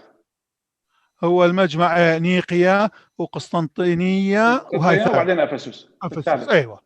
المهم فهذا مجمع أفسس اللي فيه السريان اخوتنا كانوا متاثرين مثل ما قلت بالثقافه الاغريقيه والهلينيه وايضا المذهب الهليني كله الارثوذكسي. بعدين هذولا والاقباط كذلك واليونان صاروا واحد، والرومان ايضا مسكوا اللاتين يعني مسكوا ظهرهم ضدنا نحن، لان نحن مسكنا ظهر نسطورس ما نحن رحنا ورا نسطورس، ولكن نسطورس كان يعبر عن نفس التفسير اللاهوتي لحقيقه المسيح بنفس الطريقة التي نحن قبل ما يولد نسطورس كان نفسر نفس التفسير. فلما شفنا أن نسطورس ده يفسر نفس تفسيرنا نحن، وأنه البقية ضد هذا التفسير، هذا مو ضد شخص نسطورس، ضد هذا التفسير، نحن مسكنا قلنا لا نحن أيضا نقول هيك في هذا المجمع. فقالوا إذا أنتم هراطقة مثل نسطورس، أنتم حرمونا. نحن قالوا جماعتنا حرمتمونا، أهلا وسهلا، فيما روحوا نحن ما علينا. فرجعوا جماعتنا ابو جاسميه مالتنا يعني اسمها ابو جاسميه كلهم رجعوا الى مكانهم في بين نهرين، وطلعوا بعدين سووا اجتماعات بيناتهم، قالوا نحن من الان وصاعدا ما عندنا علاقه بالغربيين، سموهم كلهم غربيين. الغربيين من الزم من نهر الفرات وغرب الى روما، كل المسيحيين الموجودين غربيين هذول ما عندنا علاقه بهم. نحن نحافظ على مذهبنا وعلى تفسيرنا وعلى طريقتنا وعلى طقوسنا وتقاليدنا. تمام؟ نعم. هنا كان من آشورين وكلدان كانوا واحد، ماكو بعد بيناتهم شو اسمه آشورين وكلدان، كانوا نفس الشيء، كلهم نساطرة سواء آشورين أو كلدان. النساطرة، وكان بهم أيضا عرب الغساسنة ومن هذه كانوا نساطرة كانوا. المهم إذن باختصار أبونا باختصار شديد، هل الدين هيمن على اللغة ولا لا؟ إيه ولا لا؟ المذهب ما أقول دين، أنا ما أقول دين، ما أقبل أقول دين. المذهب المذاهب أثرت على كل شيء، على كل حياة، من ضمنها اللغة. هيمنت من ضمنها لغة طبعا. من ضمنها اللغة ما قلنا اللغة هي وسيلة، اللغة مو هدف في ذاتها، هي وسيلة واسطة، أداة للنقل. فطبعا المذهب عبر عن نفسه عن طريق لغة. هو إذا هيمن المذهب على اللغة، إذن هو هيمن على شعب كامل. طبعا على الشعب هيمن، وعلى لغته وعلى تقاليده وعلى حياته وعلى إيمانه على طقوسه، على كل شيء. كل شيء خلي نشوف استاذ حكمت شو رايه بهذا الموضوع. استاذ حكمت، هل الكنيسه هيمنت على الشعوب وعلى اللغه من خلال السؤال اللي انا سالته؟ لما الواحد تقول له مثلا انا سورايا يقول، وهو يقصد بها انه هو مسيحي، مع انه انا سورايا لا تعني انا مسيحي. صحيح، لان السلطه انذاك كانت بيد البطريرك الجالس على الكرسي اللي هو المارشمون، هو الآمر والناهي، والكل يسمعون كلامه ويحترمونه إلى أقصى درجات. هذا الشيء كان من صالح اللغة أنا برأيي، لأن استمرت اللغة الآرامية في الكنيسة، وهذا حافظ بذلك على اللغة الدارجة بين الناس، لأن الكل يقتدي بالكنيسة وبالبطريرك. فعندما يذهبون لحضور القداديس راح يشاركون بلغتهم اللي هي الآرامية. يعني أنت تشوف إنه شيء زين كان هيمنة الكنيسة على اللغة؟ طبعا، لأن حافظت على اللغة، وهذا بالأول والأخير احنا نريد نحافظ على لغتنا، ما نريدها تندثر، لأن لولا التعليم والكنيسة ما استطعنا اليوم أن نتحدث.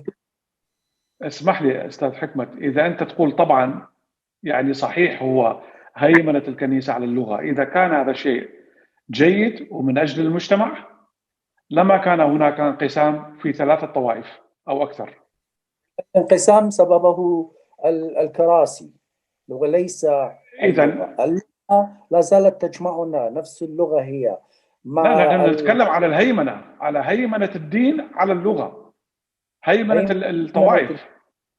هيمنة الدين أو الطوائف أو المذاهب على اللغة من رأيي ومن نظرتي هو لصالح استمرارية اللغة، وهذا ما حصل، وإلا اليوم كانت مندثرة لغتنا. بس صار انشقاق باللغة.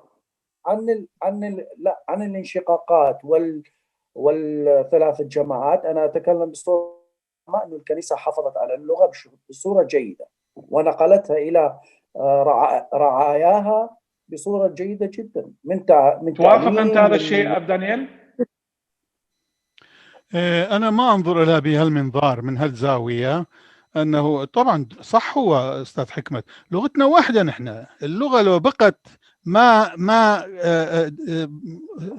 استغلت كان تبقى كلغة هي عامل وحدة بيناتنا. نحن نفس مثل ما قلنا نفس اللغة نحن نحكي. لا بس هو قال شيء، واحد كلداني يحكي واحد سرياني يحكي. أبونا دانيال، الأستاذ حكمت قال شيء، هو يقول إنه الكنيسة حافظت على اللغة، هل هذا صحيح؟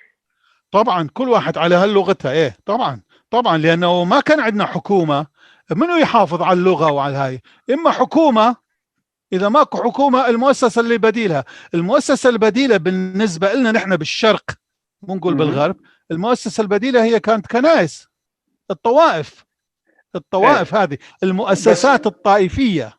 نعم، يعني هذه طبعا حافظت على اللغة، حافظت على تراثنا.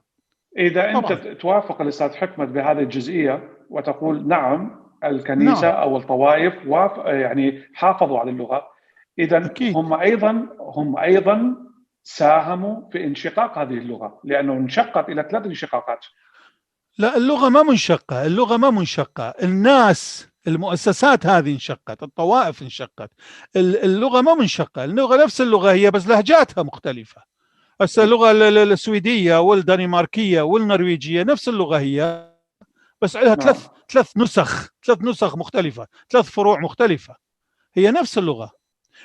هسه شوف اكو هناك اليوم لغات حتى ابتعدت، لان اللغه ايضا تمر بالظروف المعاشيه للانسان والمختلفه هذه. هسه لو تاخذ اللغه النمساويه والالمانيه والهولنديه، هذول لغه واحده، امهم هي اللغه الجرمانيه القديمه، نفس اللغه هم. بس اليوم لا، شوف شلون يلفظها الهولندي، شوف شلون يلفظ الالماني والنمساوي. بس الهولندي مش الماني، بل هي لغه المانيه بس لفظها مختلف. مثلا انا ما افهم الهولندي. انا لما اروح على هولندا ومن بدل اختك 88 يقول اخت تختخ. بس انا لما اروح الى هولندا، ابونا انا اروح لهولندا ما افهم عليهم اطلاقا. طبعا شوف شلون تحورت بس هي اساسها طلعت منه. بس نحن الحمد لله ماكو هالقد فرق بيناتنا مثل ما بين هولندي والالماني. نحن بين السرياني والكلداني والاشوري اليوم اللي انت كلمه وهي راح اجي عليها السرايا. منين جتي؟ مثل ما قلت انا، قلت لك راح نحكي عن هذه شلون صارت، منين جتي، شنو اساسها. زين اسال سؤال قبل ما تشرح هاي النقطه، اسال سؤال لاثنينكم ايضا. تفضل. اثنينكم. سؤال هو يعني طرف هو لاستاذ حكمت وطرف هو لك اب دانيال. بما انه واحد كلداني وواحد اشوري، هل اللغه العربيه اثرت على الكلدانيه؟ وهل الفارسيه اثرت على الاشوريه؟ شوف، كل شعب حي ياخذ وينطي من جيرانه. بس الشعب الميت ما ياخذ ولا ينطي، طبعا يبقى على نفسه. الشعب الحي ياخذ وينطي. فنحن اخذنا واعطينا للفرس، اخذنا واعطينا للاكراد، اخذنا واعطينا للاتراك، اخذنا واعطينا للعرب، لانه نحن احتكاكنا كان بهذه الشعوب اللي تحتك مع بعضها في خلال سنين طويله، تاخذ وتعطي ثقافه، تقاليد، صحيح. تمام، اعياد، مناسبات، كل هذه. اوكي اب دانيال، بما أنك أنت آشوري واللغة الفارسية يوجد كلمات فارسية في اللغة الآشورية أو بالعكس صح؟ أيوة. من أخذ من؟ نحن أخذنا من الفرس، وفرس أخذوا من عندنا بعض الكلمات الأخرى. هسه مثلا لما نقول سربس، نحن كان نستعملها آبائنا. سربس يعني فارسية، يعني جندي. يعني جندي. أي. باللغة الأصلية مالتنا شنو؟ دخشة. بس شنو دخشة شوية يعني غريبة، شوية ثقيلة، فسربس. مثلا خرمشة، عشاية هي خرمشة. خرمشة شوية ثقيلة، عشاية شافوها أبسط، أخذوا عشاء ورتبوها حتى ترهم على نسق اللغة، على موسيقى مال اللغة، لأن كل لغة عندها لحن، على لحن هاي سواها عشاية. عشاية، غدايا. هو أنا سؤالي كان لك أب دانيال، يعني بالتحديد كان لك آشورية والفارسية، لأنك أنت أورمجنايا. نعم. أورمجنايا هي من مدينة أورمي، وأورمي هي في إيران. من سلاماس، إلى أكثر من سلاماس، فوق أورمي 90 كيلومتر. ولهذا السبب يوجد تأثير قوي بين اللغتين، الآشورية الذي ينتمون إلى هذه المنطقة والفارسية. نعم، في كلمات أخذناها من الفرس طبعا. من أثر على من؟ لا كلمات أخذنا منهم. إحنا أخذنا منهم كلمات فارسية، وهم أخذوا أيضا من عندنا بعض الكلمات. أنا قلت لك يلدا، يلدا يستعملوها. نعم. زين، السؤال هو نفسه للأستاذ حكمت. العربي والكلداني، يوجد كلمات عربية كثيرة في الكلدانية. العامل الأول والأساسي في دخول بعض الكلمات العربية إلى لغتنا الآرامية، خلينا نقول إنه بعد التعليم أصبح باللغة العربية، فهنا حصلت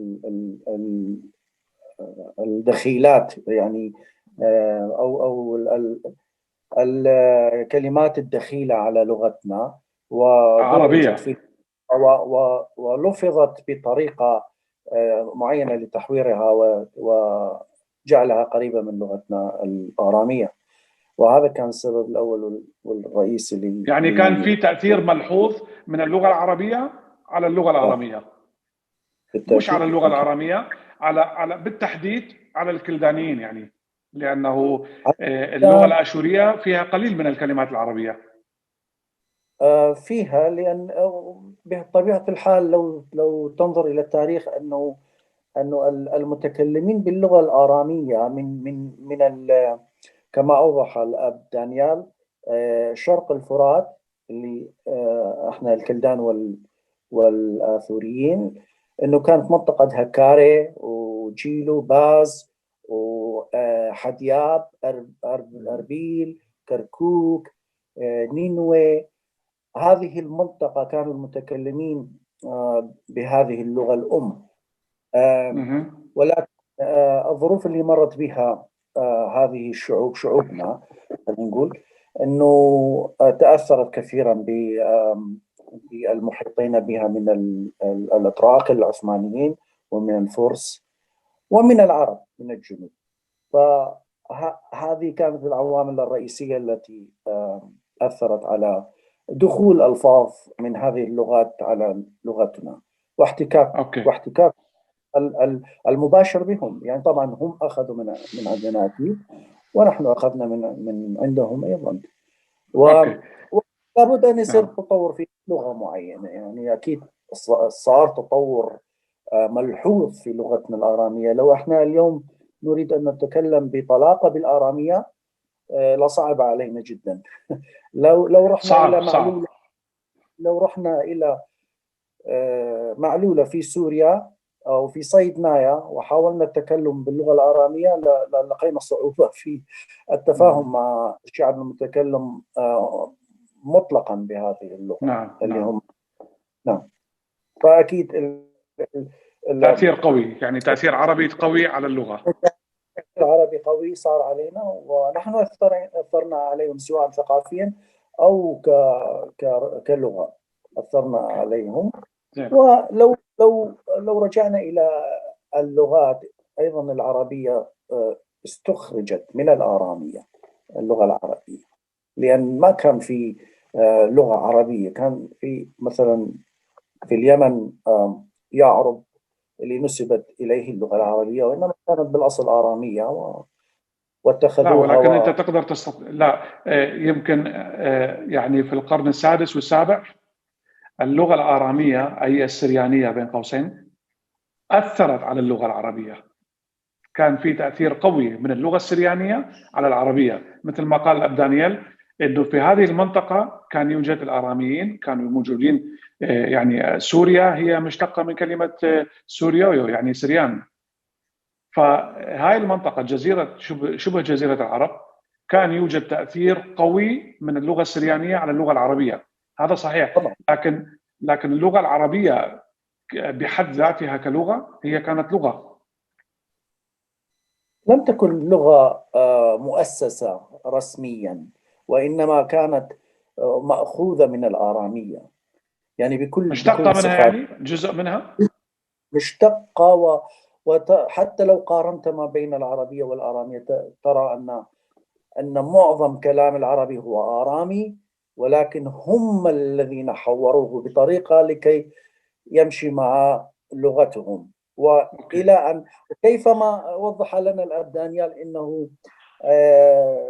في سنة 752 أنه اللغة الآرامية قبل الميلاد، أنه اللغة الآرامية ابتدأت تتكون وتأخذ الحيز الأكبر وانتشرت. نعم. كذلك نعم. العربية نفس الحال، يعني أخذت طابعها المعتاد عليه في هذه الأيام بالتطور، يعني أكيد، وبالتوسع نعم. أيضا. يعني نعم. ما تفضلت قلت أنه في السعودية الحال شبه الجزيرة العربية كانت شبه جزيرة العرب هي الرسمية، والعرب المتكلمين باللغة العربية كانوا أقوام وقبائل صغيرة وتوسعت فيما بعد. هذا ما أصبح. أوكي. وأنا يعني ملخص كلامي هو أنه لغتنا خلي نفصل أنه شرق الفرات اللي هي البلدان والآثورين، أنه لغتنا تأثرت وأثرت الشعوب المجاورة صح. بلغتها. وهذا ياخذنا الى سؤال ثاني للاب دانيال، يمكن يشرح لنا بهذا السؤال. اب دانيال، في سؤال: اذا ننظر الى المخطوطات القديمه للقران التي كتبت بالخط الحجازي والخط الكوفي قبل ان تنقط، نرى ان الخط الحجازي والخط الكوفي قريب جدا من الخط الآرامي. هل كانت هي لغة واحدة وانشقت مثل ما قال الأستاذ حكمت، أو هذا كان فقط تأثير على هذه اللغة قبل التنقيط؟ أنا أتكلم. نعم، شوف، نحن حتى بالآرامي لازم نميز الآرامي القديم والآرامي الحديث. نعم. في آرامي القديم يقال أنه هو أعطى لهاللغات خرجت منها، مثل ما قال حكمت شوية، خرجت من اللغة الآرامية القديمة. الآرامية الحديثة اللهجات من لهجاتها الآشورية والكلدانية، وخرجت منها العربية، وخرجت منها لغة أخرى يسموها لغة تجريني في شرق إثيوبيا وأرتريا وصومال. هذه واحد يقول شلون راحت هناك؟ طبعا على هذه في نظريات كلها. طبعا لما واحد يحكي على التاريخ القديم ما عندنا دلائل مكتوبة مثل ما اليوم عندنا سجل وفلان، ما كان في ذاك الوقت سجل. فلذلك أنا أقول نظريات. هذه النظرية اللي موجود من بين النظريات اللي أنا تعجبني أكثر، وأشوف من خلال قراءاتي والخربطات اللي سويتها هاي 50 سنة بالكتب المختلفة، أنه هل تجريني هذولا كانوا قوم راحوا من بين نهرين؟ ما أعرف كانوا سومريين أو أشوريين كلدان، ما أعرف، ما علينا. المهم يقول راحوا من هالمنطقة في مرة، أخذوا من بدوا يسوون، هاي موجودة بالتاريخ، بدوا يبنون سفن كبيرة من هالحشيش هذا اللي يقوم بالأهواش، اسمه البردي من البردي. بردي جفوه يربطوه ما اعرف شو، سووا سفن يقول قعدوا بيها وراحوا رسيوا على الساحل الشرقي من افريقيا، منطقه الصومال واريتريا واثيوبيا، هاي منطقه. فبقوا هناك طبعا ودوا لغتهم هاي. يقال انه لغتهم يتكلمون. عندنا هسه بعض الصوماليين، احنا مو كل العشائر، لان عشائرهم مختلفه. بعض العشائر السومريه والتجريني اللي كان هسه حرب اثيوبيا حاربتهم منطقه تغريني يسموها التغرينيين. هذولا يتكلمون اللغه التغرينيه، ايضا نسخه هي من اللغه الاراميه، تشبه لغتنا، فيها كلمات نفس مشابهه. حتى يقال انه عندهم الاباء مالتهم الاجدادهم، يقول كان عندهم نفس ملحمه قلقامش عندهم مثلها، بس طبعا اسامي سووها هذه. قال واحد نزل بالبحر هناك مع البحر، نزل بالبحر محيط وما اعرف ايش حكايه مثل حكايتنا.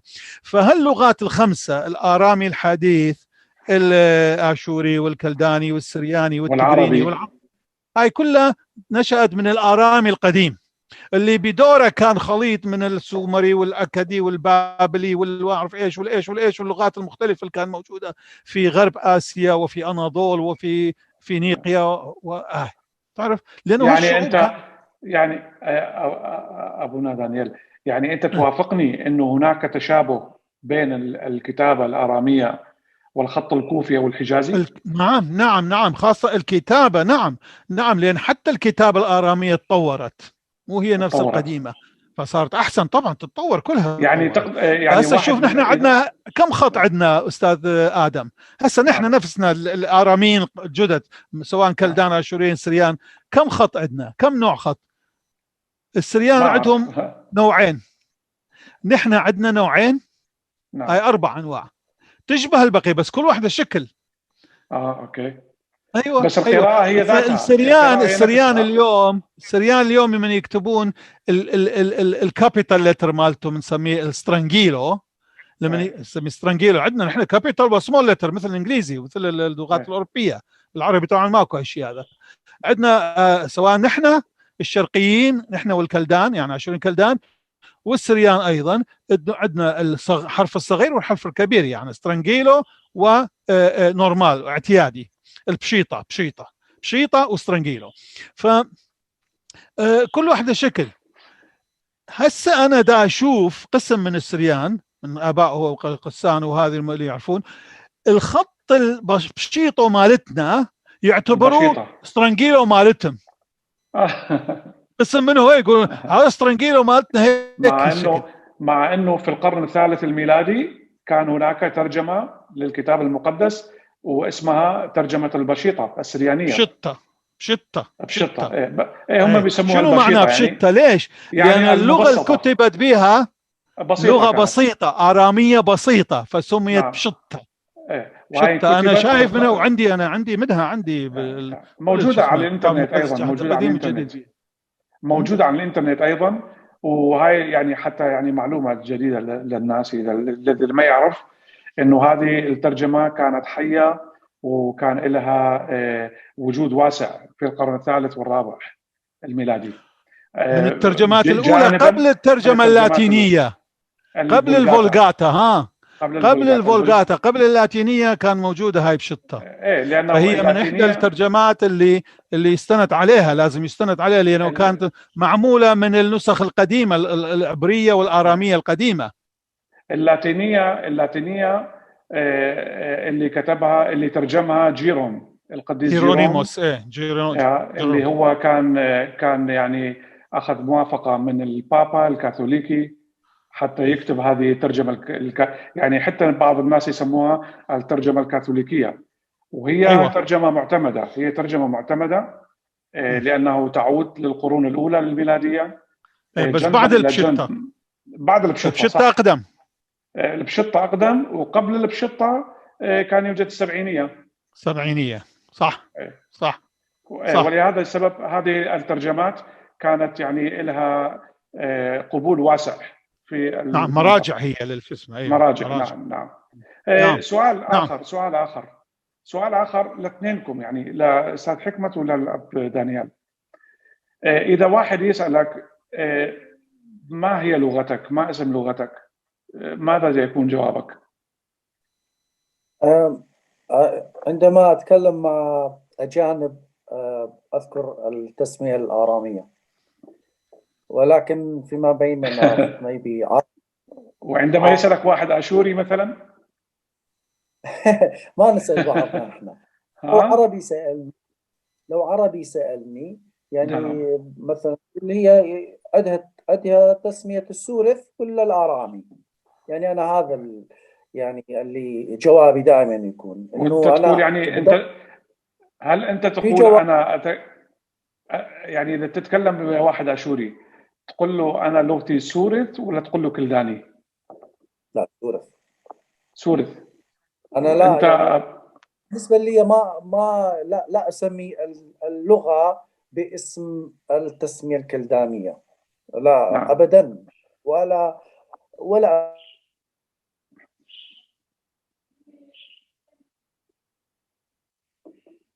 صار فريز. إنجليزي يعني بطبع إقامتي في بريطانيا. نعم. وأنا هي لغتي آرامية. أوكي. وأنت دانيال؟ أنا هذا لماذا أفعل هذا الشيء؟ لكي أحافظ على وحدة اللغة. صحيح.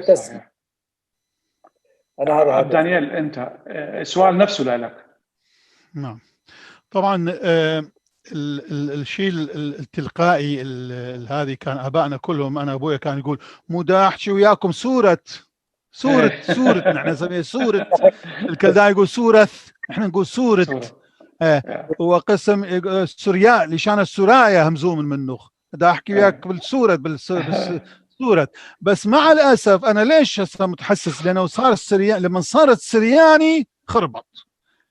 العرب لما حوروها من سورايا الى سرياني شو اسمه اختلطت الامور. مثلا هسه قبل شوي انت قلت سوريا، يعني من سوريا. شوف سوريا صحيح. هسه سوريا سرياني، السيريان، سيروس كل هذه لها اصل واحد. التسميات لازم نحاول نرجع. شلون نرجع لها؟ لازم إن طبعا جماعة علماء لغة هذه جون، لأنه كل واحد من عندنا متأثر نفسيا. يعني أنا نفسيا أقول سورة ما يعجبني أقول سرياني ولا كلداني، ما يعجب سورة تقول يعني تمام، لأنه متعود نفسيا هيك. وكذلك واحد سرياني إذا أنا أقول لا سرياني مو جاية من سيروس جاية من أسيروس يعني آشوري، وهو يتخبل لا انا مو اشوري اثوري عنده فتشي كانه اهانه. شوف هسه اقول لك بس فتشي بين قوسين. حدثت عن سريان الجو هون السويد كانوا يسموه اشوريين، بعدين جو قسم اخر من سوريا ومناطق اخرى لا قالوا اشوريين، نحن مو اشوريين نحن سريان، قسموا قالوا نحن اراميين. فتخربطت على الحكومه السويديه، انه الحكومه السويديه كانوا يقولوا يا زين هذول قالوا السيرير، هذه صار لا سرياني، نحن مو السيريان نحن سريانر. طبعا بالسويدي سووها سريانر اسيرير. وبعدين سنه التسعينات بالبدايه التسعينات تعاركوا ضاربوا، شرطه دخلت، راحوا لمراكز الشرطه هذول بيناتهم السريان اللي يسمون اشوريين يعتبرون نفسهم، والذين يعتبرون لا مو اشوريين. فكان حتى بالكنيسه ما قدروا يروحون للقداس سويه، فانجبر البطريرك مالهم طلع عاقل قام سوى لهم مطرانين. الى هسه عندهم مطرانين هون في السويد، مطران واحد للسريان الذين ما يعتبرون نفسهم اشوريين، ومطران اخر للسريان الذين يعتبرون نفسهم الاشوريين. وكنائسهم مختلفه، قسانهم مختلفين قصصهم، لأنه هم كثار هون في السويد كثير. يعني من أكبر التجمعات السريانية هي هون في السويد خارج سوريا وتركيا، وفي ألمانيا وهولندا هالمناطق. مو أمريكا قليلا، نحن الأشوريين أكثر والكلدان أيضا أكثر، رحنا لأمريكا هناك أكثر نحن صحيح. بالمهجر الذين في المهجر. أوكي فنحن قليلا هناك، فنحن جينا أيضا أشوريين نحن ما نبدله، فماكو مشكلة بيننا. حتى لما جو 7 بالشهر نسميهم او التقويم القديم، شو على الاقل يعني حتى احنا شعب واحد لغة واحدة، حتى طقوس كنسية واحدة، كل شيء واحد، فقط التقويم اختلاف حتى يعني بعض بالتقويم. الناس في العراق التقويم القديم اليولياني والتقويم الجديد الغريغوري. لا يوليانوس الملك كان آشوري أو كلداني أو آرامي، ولا غريغوريوس البابا كان آشوري أو كلداني وسرياني، اثنيناتهم غرباء بالنسبة لنا، بس هم مسألة فلكية، مسألة حسابات. ألف مرة أنا أقولها وكاتبها أيضا في فيسبوك السنة الماضية، أنه لا تدخلون التقويم، ما عنده لا دين لا قومية لا لغة، لا، التقويم هو مسألة فلكية، علم فلك. اليوم إذا علم الفلك تطور، هسه أكو الفكرة هذه، أنه يشوفون بأنه حتى هذا غريغوري غلط، في أغلاط شوية بالمعرف، كل كم ثانية ما ثانية في مشكلة به. إذا علماء الفلك الناسا وغيرهم والروس يتفقون أنه يا لا نسوي 13 شهر مو 12 شهر، السنة أكثر تصير، أهلا وسهلا. لازم نحن رجال دين إذا فاهمين لا نسويها مشكلة. شلون يصير نحن متعودين على القبل وما يصير، هذا غلط، مالتنا صح مو مالتهم غلط. فنفس الشيء التقويم. شوف هالأمور هاي كلها تجي أولا جهل، ثانيا عدم وجود حكومة دولة. احنا من بقينا بلا دولة طبعا كل واحد راح طرف، مثل الخرافة اللي بلا راعي كل واحد يروح طرف. صح. الدولة، الكنيسة حاولت أن تأخذ مكان الدولة بالبداية، ولكن بعدين الكنيسة نفسها صار بها انقسامات، صار بها انقسام، وهذا مشكلة. أثر كثير على المجتمع طبعا يعني على الثلاثة أثر كثير. أب دانيال، أنا أشكرك جزيل الشكر، بس أنا عندي سؤال. هل تعتقد أنه يوجد حاجة إلى حلقة ثانية اللي ممكن نعملها سوا ونتكلم على اللغة من ناحية الكتابة، يعني الحروف والقواعد وهذه الأشياء؟ حلو، ليش لا أنا مستعد. مسألة لغة أستاذ آدم، ليش ما نتطرق على التسمية، نختار تسمية؟ يمكن سؤال مهم. حلو، سؤال حلو أستاذ حكمت. يعني التسمية خلينا نعمله هذا كسؤال أخير، ونحن عندنا هاي السلسلة ممتدة. مرة ثانية ممكن نعمل نستضيف الأب دانيال يشرح لنا القواعد يعني كتابة اللغة الآرامية والقواعد اللي تأسست عليها، لأنه نحن نعرف أنه الأب دانيال هو أستاذ في اللغة الآشورية المعاصرة، وهو عنده على اليوتيوب عنده قناة ويعلم هذه اللغة. فإذا واحد يحب يطلع على الأعمال اللي يعملها الأب دانيال على اليوتيوب، مجرد ما يكتب اسمه دانيال شمعون، يكتبه بالعربي أو يكتبه بالحروف الإنجليزية، يكون موجود على قناته، وهناك يقدر يشوف العمل الجبار اللي يعمله الأب دانيال، يعلم به اللغة الآشورية كتابة وقواعدا. وهذا اللي هو راح يشرحه لنا في الحلقة القادمة. لكن قبل ما نختم نسأل هذا السؤال مثل ما قال أستاذ حكمت، لو نحن نختار تسمية لهذه اللغة، السؤال لاثنينكم أيضا، ما هي التسمية الصحيحة التي تكون برأيكم؟ أستاذ حكمت. شكرا. أنا بالنسبة يعني الشيء اللي دائما يعني منذ تواجدي في بريطانيا ولحد اليوم دائما أذكر هذا في مناقشاتي مع أصدقائي الذين أحتك بهم، سواء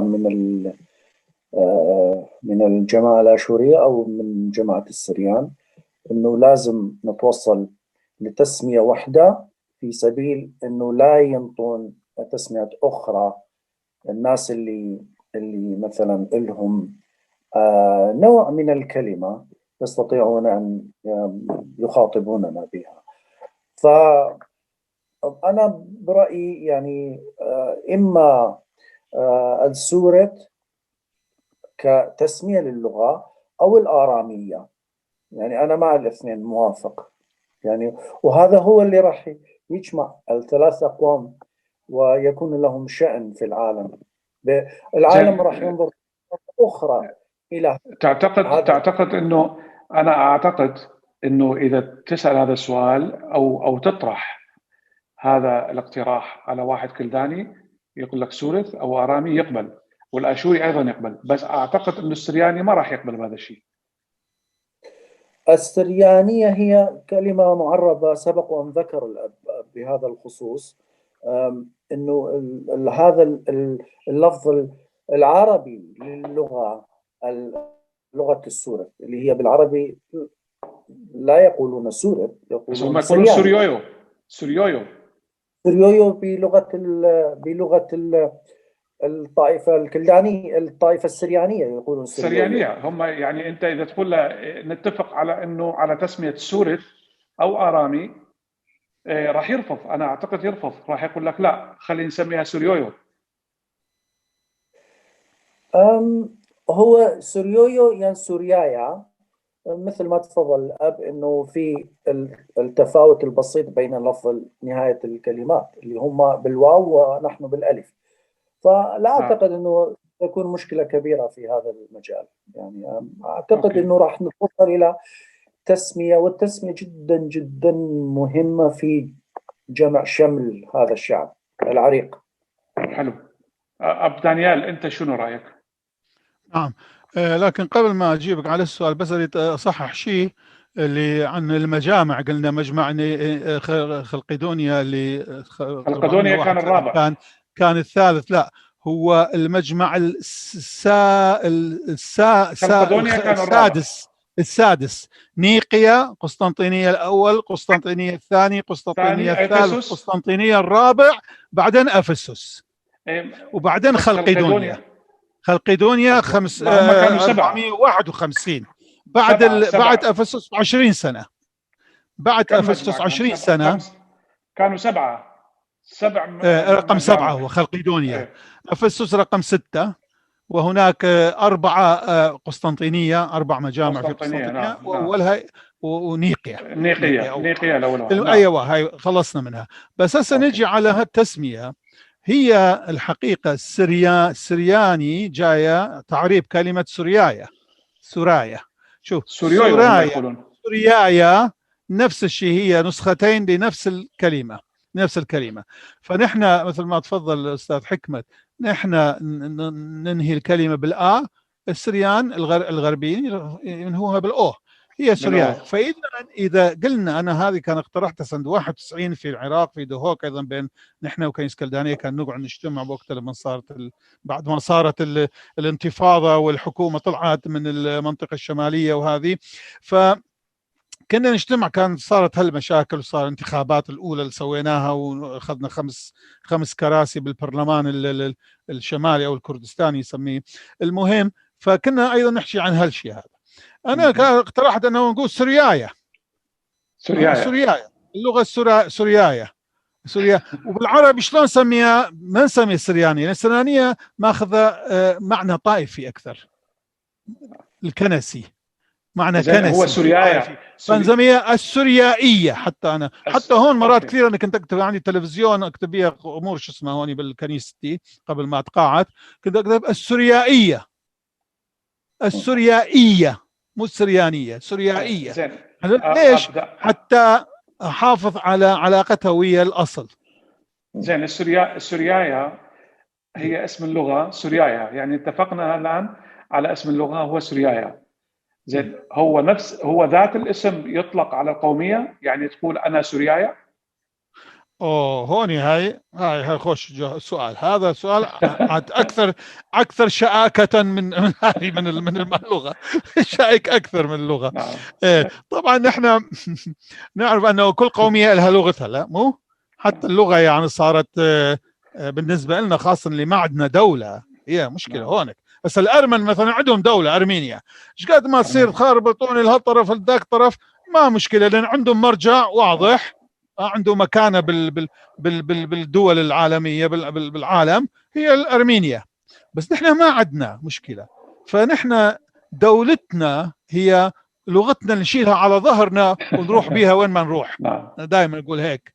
فلغة، فبالنسبة لهذا بالنسبة لنا لغة مهمة جدا، اسم اللغة، لأنه اسم اللغة هذا يعبر عن اسم القومية مالتنا. صحيح، هاي مشكلة هنا. فنحن مرتبطة القومية باللغة مالتنا. لذلك نحن العرب يعني قلنا سريانية، فطبعا راح نعطي انطباع انه هذا يقطع علاقتنا بالاصل الاشوري، امبراطوريه الاشوريه. فلما طبعا بكل جامعات العالم السيريان امباير، زين السيريان يقولون ماكو، ما موجودين هسه، انقرضوا هذول، انقرضوا ما موجود. احنا مرتين يقولون هيك انقرضوا، لان احنا موجودين. هذا صار لي جدال في فاتيكان نفسها سنه 69، انا من كنت طالب اقرا هناك، فكان محتاج انه اخذ من جامعه، اخذت ورقه بانه دا ادرس انا، لان من رحت انا الى روما سنه 67 ما كان صار عمري بعد 18 سنه، فما كان عندي دفتر خدمه نسميها عسكريه، تعرفون ايش قد مهمه عسكريه، هاي هجمه بيتنا عسكريه بالعراق. فرحت هناك لما صار عمري قالوا لي اذا ما تاخذ هاي يسووا لك دفتر خدمه، ترى بعدين تصير متخلف ومشكله سجن وفلان. فقمت رحت، قال شو اسوي؟ رحت السفاره العراقيه بروما، شفت هناك الملحق الثقافي هذه، قلت له شنو انا هيك قضيتي شو اسوي؟ قال لي لازم تاخذ شهاده من الجامعه مالتك وتوديها تصدقها من الوزاره التربيه الايطاليه، وزاره الخارجيه، وتجيبها لنا نحن ندزها شو اسمه هذه عراق حتى. قمت رحت سويت هذا. عاد نحن جامعتنا كانت تابعه الفاتيكان، فلازم نمر من الفاتيكان وبعدين نطلع على ايطاليا شو اسمه. فرحت اخذت من الجامعه، كان لازم اروح للوزاره التربيه وزاره الخارجيه الفاتيكانيه، ولو مو هي وزاره، هاي يسموها مجمع هذه. رحت هناك سكرتاريه، رحت هناك كان مطران قاعد، مطران اسقف هو وزير مثل ما اقول، وهاي زين. ودخلت انطيت له، قلت له هاي اريد مصادقه، هاي اسمه لان عندي هيك معامله. شاف اسمي وشاف انه عراق، قال لي هو ارابو هكذا باستخفاف، وانا طالب ديني ولابس ملابس هذه، قال لي ارابو يعني عربي. انا قلت له نو نون سونو ارابو، لا انا مو عربي. علي هيك وقاعد انا، قال له شنو؟ قلت له انا اشوري. اشوري؟ قلت له وشلون قلتوا بالايطاليه اشوري؟ السيرو سونو السيرو. اوكي السيرو. فقال لي السيرو، قال no السيري non esistono più، الاشوريين ما موجودين، ما موجودين. كثروا الاشوريين. قلت له لا، لعلمك انا اشوري، ابويا ما يعرف الا يحكي، ابويا وامي بس اللغه الاشوريه يحكون. هذا عيونه صارت هيك، لا ماكو ايه، وهيك كنا نتعارك شوي الاغاني هو يعني اشوري. ما هو هذا واحد من الاسباب اللي خلانا نعمل هاي الحلقه، حتى نثبت للناس انه هذه اللغه يوجد شعب يتكلمها، يوجد ناس موجودين بعد، يعني اهل هذه اللغه لم ينقرضوا، وهو شعب حي اعتقد. ايوه يعني مش هاي مهمه، هذه مهمه، انه ذاك الشعب السومري الاكدي البابلي الاشوري ما زالوا موجودين. موجودين. وهذه اللغه انكتب بها الكتاب المقدس، جزء من الكتاب المقدس، يعني على الاقل سفر دانيال هو مكتوب بالاراميه طبعا، وانجيل متى، وانجيل متى ايضا. يعني سفر دانيال لانه هو كان في بابل، دانيال كان في بابل وكتب هذا بالاراميه. قبل ما نختم ممكن كلمه اخيره يعني استاذ حكمت بدقيقه واحده، والاب دانيال ايضا. الحقيقه لقاء جميل جدا، وانا سعيد بانضمامي لهذا اللقاء معكم اب دانيال واستاذ ادم. انا اعتقد انه لازم نرفع التوعيه بين جماعاتنا، يعني انه لازم نفهمهم بطرق، والطريقه الوحيده اللي تستطيع ان توصل معلومه الى الجماعه عن طريق الكنيسه. اكثر منبر يصل الى الناس هو عن طريق الكنيسه، والكنيسه تلعب دور دائما في تبلور اللغه وتقدمها. واعتقد انه لو توصلنا الى تسميه رسميه، طبعا على صعيد البرنامج نحن اخترنا التسميه المبتغيه، ولكن على الصعيد الرسمي سيكون هذا شأن آخر. ربما ناس أكثر متخصصين في المجال يستطيعون التوصل إلى الكلمة الرسمية، التسمية الرسمية لهذه اللغة العريقة. من ناحية التسمية يعني راح تكون على تسميات مختلفة إلى لغات وترجمتها إلى لغات ربما تفهم بصورة خاطئة أيضا. لو اتفقنا على كلمة سورة أو آرامي عند ترجمتها إلى لغات أخرى قد تفهم بطريقة خاطئة أو يساء فهمها. فالأحرى أنه لو استطعنا أن نعمل استفتاء ما بين السريان الكلدان الآشوريين ووصلنا إلى تسمية رسمية وإلى الترجمات هذه التسمية، خصوصا هي اللغات الرئيسية في العالم الآن وهي الإنجليزية الألمانية الإيطالية، اللغات الرئيسية، فهذا سيكون انطلاق جميل جدا في سبيل وحدة المرجوة في هذه الجماعات الثلاثة. شكرا. تفضل أب دانيال، كلمة بدقيقة. نعم. طبعا أنا أوافق أستاذ حكمة أنه لازم ناس مختصين حتى لو ما كانوا من شعبنا، أبناء شعبنا، حتى مختصين بالأمور التاريخية هذه، حتى لو كانوا من الأجانب، ويكون لجنة هذه وتبحث يواش يعني تأخذ وقتها وسنين وهذه وتنطي تعمل يعني لجنة مكونة من جماعتنا نحن من الكلدان الآشوريين سريان، وزائدا من الناس الآثاريين المؤرخين من ألمانيا، من إنجلند، من فرنسا، من غيرها. هاللجنة تعمل يعني تشتغل، مو حالا تنطي، لا، تعمل دراسة، تعمل بحث، تمام، وتأخذ كل هالتسميات صارت خلال 3000 سنة إلى اليوم، وشلون صارت تطورات وهذه، وتصل إلى هذه، تنطي هي نتيجتها. وحاول أنا مثل ما تفضل استفتاء صعب، وين نقدر نوصل نحن لشعبنا الهسه اللي منتشر بكل العالم وكثير منهم ما يعرفون لغة حتى هذه، فصعب. بس هم شوف شو يقررون هذه، بعدين المسؤولين الكنسيين والسياسيين. شوف أنا يعني حقيقة كنت فرحان لما بدأت سنة التسعينات وبدأ نحن خاصة في شمال العراق حرية صارت لنا وصارت أحزاب، والأحزاب هاي اشتركت بالجبهة الكردستانية كان يسموها، وصار حكي عن هالشي هذا، عن أمور القومية، عن الشعب، عن شعب مدنيا مو طائفيا. لأن شوف نحن لو بس الكنيسة نخلي هي اللي تمثلنا، نحن راح ننطي انطباع بأن نحن طوائف مو قومية، طائفة. مثل ما كان صدام نفسه يقول لا الآشورية، وأنا صار لي جولات وصولات مع المسؤولي حزب البعث وغيره، حتى بقصر الجمهوري في عمره كان مشكلة كان تصير لي عن هالتسمية آثورية. نحن آثوريين كنا نسميها قبل، مو آشورية. هسه طلعت الترجمة العربية آشورية، وهي آثوريين أمينة كمان، يعني راح نحكي بها بالحلقة القادمة. أيوة. آثوريين، ليش آثوريين؟ ليش سموا نفسهم آثوريين؟ ايوه، هاي راح اشرحها انا منين، لانه شنو على ايش تنبني.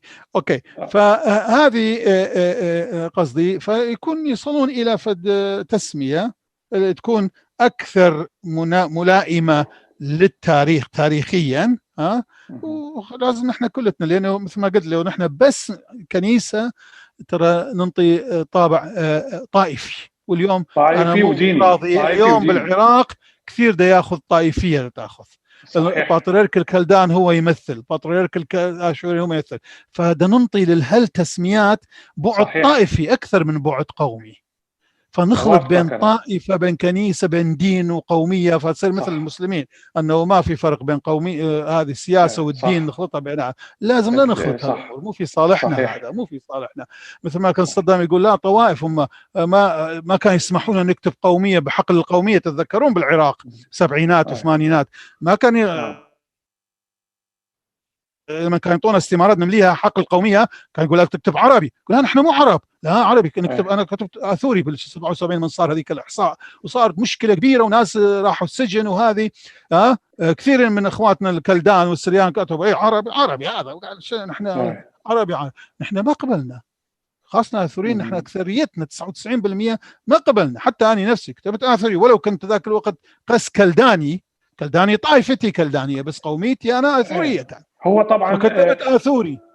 طبعا هو مش احتقارا بالقوميه العربيه، ولكن واحد لما هو يكون مو عربي يقول انا مو عربي. يعني يعني انا يعني اذا انا اقول انا مو الماني، هي مو احتقارا بالالمان. طبعا انا مو سويدي، انا بس مو لانه سويد، لا انا احبهم سويد واحترمهم اكثر من نفسي. صح، بس لكن هاي مو احتقارا، وانما انت ما تنتمي الى هذه القوميه.